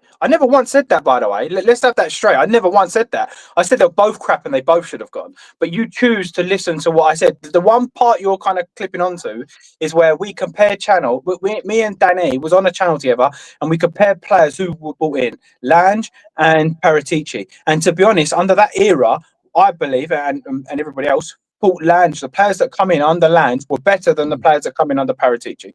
The Maddisons, the Xavis, the Kudoses, Van der Vens, all of those guys coming under him. But now we kind of bought by thing though. Maddison wasn't bought by. Maddison was not bought by Lange. That's not true. He was part of it. Yeah, he was. No, he wasn't bought by Lange. That's not true. Lange was the director of football at the time. No, he wasn't. He was bought. What are you talking talking about? In October. He was bought in in October. That was Gaminini. October. Is there a new transfer window open in October? In the summer of 2023. When it's October, Sean. Lange joined Tottenham. Johan Lange joined Tottenham November the 1st, 2023. So box office is right on that one. Okay, so all right, fair. Then what about all the others? What the others? Yeah, he got in Werner, he got in Danzo. I like Danzo. Van der Ven? Van der Ven wasn't bought in. He was bought in the summer. That was bought in by Gaminini again. So I do like the way you're kind of like moving goalposts. But some things I'm talking facts, man. I don't even know where we're going with this. But my opinion is, and the second question I asked that you didn't answer. So I answered 2 questions. One was, tell me the top 4 players, and you said Kulu and Bentancur, but yet you slated those players and said they weren't good enough last season. And this season, I said you called them rejects. You called them rejects. Yeah, exactly. I've said that. I've recognised that, James. So they're rejects, but they're top 4 players. You define that because you want to. The next question I asked, mate. The next question I asked, which I would actually like you to answer. I was literally in the fucking. James, just answer the question. Just answer the question. Don't be patronising. Boxy, stop interrupting. Let James finish his sentence, mate. Yeah, I was actually in the bath while I was getting 400 messages from Danny. Cheers, mate. Ping, ping, ping, ping. And then your answer was because you're a bath man, are you, mate? No, not always. Just I can't even Sunday fit into a standard bath. A Sunday chill. I've considered reorganising my bathroom to get like a jacuzzi or something. But I haven't had a bath since the last time I saw my cock, which was about 2021. Who was in charge, Lange or Paratici? For me, the whole thing on this is I'm still waiting for the question. I'll still wait. I'll tell you. The question is, you just said to the boys, and they asked you.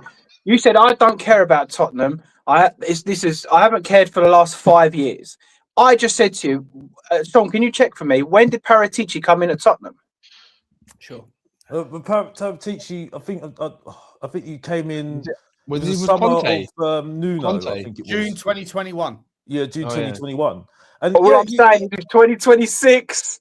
That is 2, 3, 4, What's interesting 5, though, 6. he actually resigned in April 2023, and then we didn't so between April and November of 2023. Who was our director of football then? I don't think we had a director of football. I think it was just Gabardini. I mean, was helping out. Wasn't Paratici the consultant anyway? Yeah, basically he was the director of football, but just not officially. Consulting. And then he was. I mean, to be fair to James, I'm not going to say I'm not going to.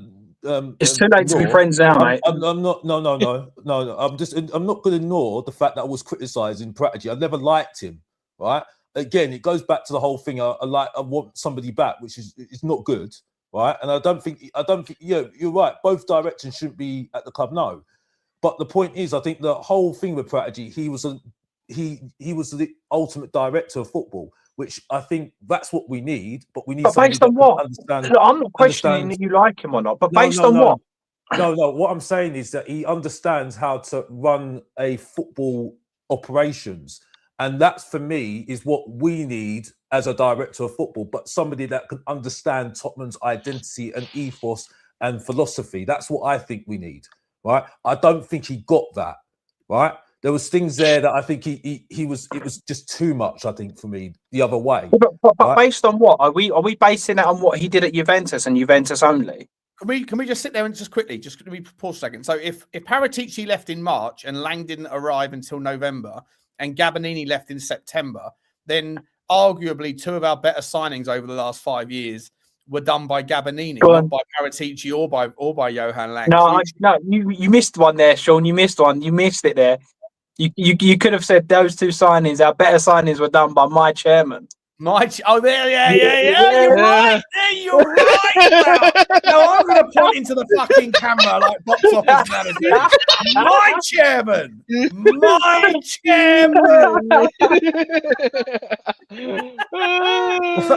fact you got me out of retirement, Sean, says a lot. You've done well because I don't even care at the moment. That's the thing. That's Alex, you beg to go on every single show that's on. What do you mean the fact that he got you out of retirement? I only come on when Sean says something silly. You know what I mean?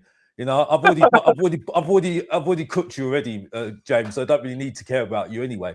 The point is, you ain't even turned the oven on. What are you on about? Oh, Bob, I've cooked you so many times. I've had you for chicken dinner. I'm gonna have a chicken dinner soon, so it don't matter. Anyway, moving on. Sainsbury's microwave meal. Oh, Bob, it's a nice chicken. Look what just happened. My man was totally cooked. His waffle, simply awful. You've been stinker and hooked. Mate, you've got to change that. You've got to change that waffle to Alex's face. Now you've got AI going. You've got to do that. James's face. Do it. You've got to do that. His face, because he goes on every stream, says something that somebody said already, and then claims that's his. Like Udogie, for instance, when he said on the stream, says, "Oh, Dogie's terrible in the final third." Oh, that's what Mr. Box Office said already. Oh, you must be listening to Mr. Box Office. Oh, I can't believe it. Oh, mate, let's just say I've never listened to one of your throats. You're fucking brain dead. You know what I mean? Honestly, you know what? You're worse than bloody Jay. You're worse than bloody Jay. Oh my gosh. Nick in the comments is like chicken dinner chasing Ali Gold down the high road. Do you remember that? Bloody hell. Yeah. Alex chasing Ali Gold. I feel like absolute dog's dinner, so I'm going to go to bed. But I want to ask you this final question: are we staying up? Are we going down? What outcome is better for Tottenham Hotspur? As quick an answer as possible. Danny, I'll start with you, mate. And thanks for coming on, Danny. You've been quiet for the last... No, good. I've been enjoying it. It's been fun. Thanks for having me. Quickly, I think we will just stay up. If we lose against Palace, we're in serious trouble. Still doesn't mean that we're going to go down, but it means it's going to be even more difficult. But I'm kind of hoping that we get some players back. Yeah, I think we'll just survive, but it'll be like a 1 point thing, or maybe even on goal difference. It could, and the reason I say that is purely because the other teams, as much as they're fighting, they're still losing, and they've got a harder run in than us. So that's my only hope, really. Forest running is absolutely brutal. Yeah, Forest running is fucking horrendous. Yeah. James, are we staying up or are we going down? So what I said, my words, my opinion, what I said, I didn't see this on any show, is I said that I think we needed to win. If 4 not points. two, we needed to win and draw out of the next Yeah, two games, that's and we what I- already lost one. If we lose to Palace, personally, I think it's game over because then we do have hard games like Chelsea I think away, Villa Chelsea, away. Liverpool, Villa. So for me, it was important that we got 6 points out of these two, and I genuinely thought we was going to do it. Now, to be honest, mate, I am almost like I have no idea. I know people are saying that these teams have got harder runs, but we don't even look like we're going to win at the moment, and Yeah. that's what concerns me. We don't even look like we're going to score at the moment. People are coming on, even like Tel. We come on, and it was like a breath of energy. It was like, but we still created not a lot. I mean, he did that little bit, and Gray was a good cross, but other than that, It's not enough. They're not good enough. yeah. Sometimes you need someone to create or come on and change it, and I feel like they're all just kind of in cruise control. No one's prepared to get them and shake them about a little bit and think, you know what, let's win. So I think if we lose to Palace and then we lose to Liverpool, I don't care what the running is with anybody else. It's down to us. And if we don't win games, we're going down. Mm. And also, just one thing: if we do go down, I said it earlier. I think it's the worst thing that could possibly ever happen to Spurs in the. I think in the modern era, like in the modern era, like, It'll be catastrophic, just like Arsenal just scoring a second goal just now. oh, The don't. thing- Oh, yeah, they have. Fucking The hell. thing is, with this whole going down, and I don't care if we go down, I'm sorry. But Set that is pieces. the biggest load of bullshit I've ever heard in my life. Because if you don't care if we get relegated into the Championship, then what are we doing? Like seriously, I care every time we lose a game. All right, it's not at the same level, but I still like, for fuck's sake, why didn't we get that win there, or why didn't we do this? You've got to realise if we go down, we're either going to fire sale everybody and have to sign players in the Championship. And the biggest thing for me is if you sign the best players in the Championship and come back up, you've then got the best players in the Championship level ready to go back down again. So Yeah. it's a bit of a vicious circle. It takes. I mean, look at It's gonna Sunderland. take. And the worst thing is, James, right? Our board are not competent enough to do their jobs in the Premier League. So if they manage to say we get relegated, we go down and come back up, right? Is there any incline that they're going to go and buy better players? They're going to use the same excuse. Oh, we've just come up the Premier League. We don't have that sort of money. We can't pay those sort of wages. You know, it's the usual shit you're going to see. It's gonna take like another 5 to 10 years before we even see us challenging in the top. If our owners won't buy players when we're in the Champions League final and we've won the Europa League final, Yeah. what makes people think that when we go down, they're going to start all of a sudden go, oh yeah, we don't want to be here. Let's spend 500 million. It doesn't work like that. Then you'll have FFP that you have to abide by. You'll be spending 500 million into a club that's worth 2.5 billion or 2 billion or whatever.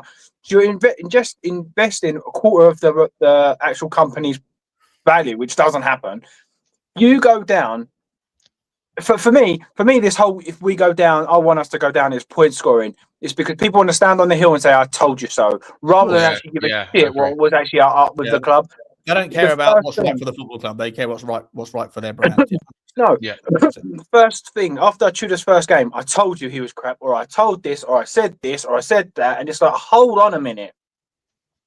One game against Arsenal, I said, well, I would have fracked Sank after Arsenal, purely for that reason. Let him get that loss out of the way. You give Tudor a fresh run, not it made any difference anyway. But if you go down, I'm sorry, you don't have Tottenham's best interest at heart. So therefore, why are you invested in YouTube? Why are you invested in going? Why are you invested in the club? It makes no sense. I agree, mate. I agree. Let's hope you avoid it. Alex, one word answer, mate, then we're going to round off. Are we going down or are we staying up? And please don't say I don't care. Give us a yes or no. No. We're staying up, yeah? Because the thing is, though, right? I think we're going down. Well, yeah, I think we're going down. I think we're going down at the moment because I don't. So no, we're not going down. 10-second pause. We're going down. No. I said to answer the question. Yeah, we're going down because I think we're not going to get 40 points, and we deserve it. And unfortunately, I think the way that James is saying, oh well, fans saying this, the club, the owners want us to go down because the way they're behaving is wanting us to go down. Unfortunately. the behaviour from the owners is wanting us to go down. Right? Yeah, you know what? Like, I feel like, not that I'm supporting it because it's like what's in their interest is in my interest to some degree, but like I genuinely feel like the owners' behaviour over the last 24 months, they do deserve to go down. They do just like they deserve want us to go down. I'm not rooting for it because, you know, I still love my football. Why do you not get Lukman? Just got a red card. Why do you want to get Lukman? You get Lukman, right? And if he wanted too much money, why about be creative and actually negotiate? You know what I mean? Think of a way of negotiation to try and, because you have to get that player in, because that could be the goal to get you out of get you out of trouble, get you some goals. Because we're not getting goals at the moment. No. You did just answer your own question. You said if they didn't want Lukman, why didn't they negotiate for Lukman? Well, they didn't want Lukman. Well, there's your problem there. Because at the moment, there was no other solution. Your guy Paratici was in charge and he signed no one. Well, Paratici's head was done anyway. His head was at Fullerton anyway, right? So that mess is something else now. But my point is, at the moment, the club are acting like they want to go down. Because if they didn't want to go down, they would have done more in the transfer window, would have sacked Frank earlier and have a solution for interim, right? And they would have done something earlier. But you say that. We've got another manager in that nothing's changed. In theory, we've gone backwards. Look, I didn't think French could have been here. I think he went past his sell by date. But now we've got another guy in. Is it his fault as well? So we're saying it's Nuno, Frank, Ange. No, I'm not saying Tudor. Like, it can't always be all of them. For me, it can't always be all of them. There's a common denominator here, personally. Sean, what do you actually think? I don't think I actually heard what you think. At the moment, I think we are going down. Actually, no, I don't. I think it's going to be razor tight. But I think that we are. If we stay up, it's not going to be because of Tottenham outperforming. Yeah. It's going to be because of the run in for Forest and all that stuff. So I don't think we're going to do ourselves any favors. I think if we stay up this summer, it's going to be through no value of our own. It's going to be that we've just got 4-point gap on one or two teams. I think that they're running into hard. I don't know if you know. Do you know when the likes of Kudos is back or Bentancur or any of the are they all meant to be back after that? No, it's not all of them. No, Bentancur's out until I don't think Bentancur will be back at all. I think there's I think it's Kudos and obviously Romero's back after the Liverpool game. He's going to be essential, but he's going to get a yellow card in his first game back and then miss an extra 2. Yeah, you know he is. We all know his passing is going to be necessary because if we're going to play this back 3 thing, you need a passer. You need a passing centre back out at the back, and if you don't have it, him getting that fucking red card has cost us more than we could possibly think, in my opinion. Yeah, it's not nothing to do with the fact that I said because the thing is though, when James says that, it annoys me. He's got nothing to. I agree with it. I've already said that the managers are not the problem here, right? But the problem is the whole club are not acting like that this is in trouble. And this is why I said that I wanted us to lose, because that's the only way they're going to start sweating and start realising that we're in trouble. Because if a team thought we were in trouble, right, would have acted sooner, right? They would have acted more prominently in the transfer window. Right? Yeah, but now the window's shut, though, what you just said. Well, no, but the point I'm making is that you just said I wanted us to lose so they can act, but they can't. It freaks James, you're not listening to me. You're not listening to me again. I do understand that, but that's my point. If they did that in the January transfer window, if they did that in December and had a solution, which we didn't have a solution, we maybe not be in this situation. I don't know, but the point is at the moment. It's maybe too little, too late, and we might just be West Ham are bad. What you just said is, I wanted us to lose so they realise what they've done. Is that what you said? No. I wanted them to lose because that was the only way to make it clear to them that at the moment we're in trouble. Because that was the only way we're going to make. So why does that matter? The transfer window's shut. They can't do anything. Why would us losing make them realise that we're in trouble? They can see, mate. They can hear. One thing I want to say as well. Obviously, I don't know if you guys heard it on the screen, on the TV. I heard Enoch out a lot, and it was loud. And it was loud. And that's the first time since Levy's gone that anyone else has taken any blame. That for me is massive. Yeah, it should have happened. That should have happened sooner. It was never Daniel Levy. I feel so vindicated in that. Daniel Levy wasn't the fucking... I've already gave you credit He on was that one, part of a Sean. massive I've already problem. gave you credit on that one. You I know. know I've gave you credit on that one because you were the one and Mia was the one that said it. Daniel you know what I Levy mean? was keeping us And Jay afloat. was saying it That as was well. it. He Daniel was Levy never was going to take us. keeping this ship 100%, a tight run ship, and he wasn't. He the wasn't problem. perfect, but you're absolutely wasn't. No. spot on. Daniel Levy He needed wasn't to go. perfect, but He you're needed to absolutely go. spot on. He had to go. You get your flowers for that one because you're the one that said it and you stuck by it. You got a lot of criticism for it, right? And let's be honest here. You know, I think he would have acted sooner. I think he would have had a plan. I think he would have had something at the moment. I'm not saying he's perfect. Yeah, we would have been here with Ademola Lookman. We'd have been here with a midfielder or someone else in the. Listen, he definitely wasn't perfect. He had loads of his flaws. He wanted to control everything. In if a business of that size, you can't do everything by yourself. He wanted to be in every meeting, signing every check. That meant that therefore he didn't have enough time to be able to really go into the details. Probably part of the reason why his negotiation style was what it was. Like, this is my line in the sand. You come and give me a call when you're ready to meet me at my number. I can't spend any more time talking to you because I've got to go and sign the next Andrex toilet paper fucking sponsorship, and I got to go and do this and I've got to do that. And obviously, him leaving is like it's like the kaplunk, like the keystone has been pulled out and the ball's fallen through all the different wires. But yeah, look, him being in charge, new owners are necessary for sure. They are 100%. They are. But listen, we're not going to get to that today because I feel like shit. I can't believe we managed to get 2 hours out of this one. Thank you everyone for coming on. Well done, Box Office. Have you got a channel to plug? Yeah, it's Mr. Box Office TV. I'm going to do something because I'm going to react to some of this stuff because what you said, you didn't understand me earlier. I'll explain so you can listen, Sean, and see what I actually said. So I can explain to you what I actually meant by it. So I wasn't talking waffle, but thank you for inviting me. Right, you should have me on more so I can cook you more. You know what I mean? So that's the best thing. You know what I mean? But Mr. Box And Office you, TV, Thanks for coming the on. main event, the Professor of Truth and Entertainment, and last thing. Back to life, back to reality. Back to reality for all you guys, and that's it. Back to you, Sean. I'm done. If you don't know, get to know. Big up to you. Big up to Danny. Thanks for coming on, Danny. I'll speak to you after. Big up to you, James. Appreciate you, mate, for coming on. Appreciate everyone, and thanks for coming on. And I'll be back, hopefully, as soon as I'm feeling better, guys, I'll be back doing double shows a day and all that stuff. In a couple of hours, I think Saba's going live, so get onto that one, and I'm sure there'll be more debauchery over there. On the analysis of today. But yeah, Tottenham Hotspur, once again, losing, and relegation is a massive, massive concern. Love you all. Speak to you soon. Thanks for the super chats. Bye-bye.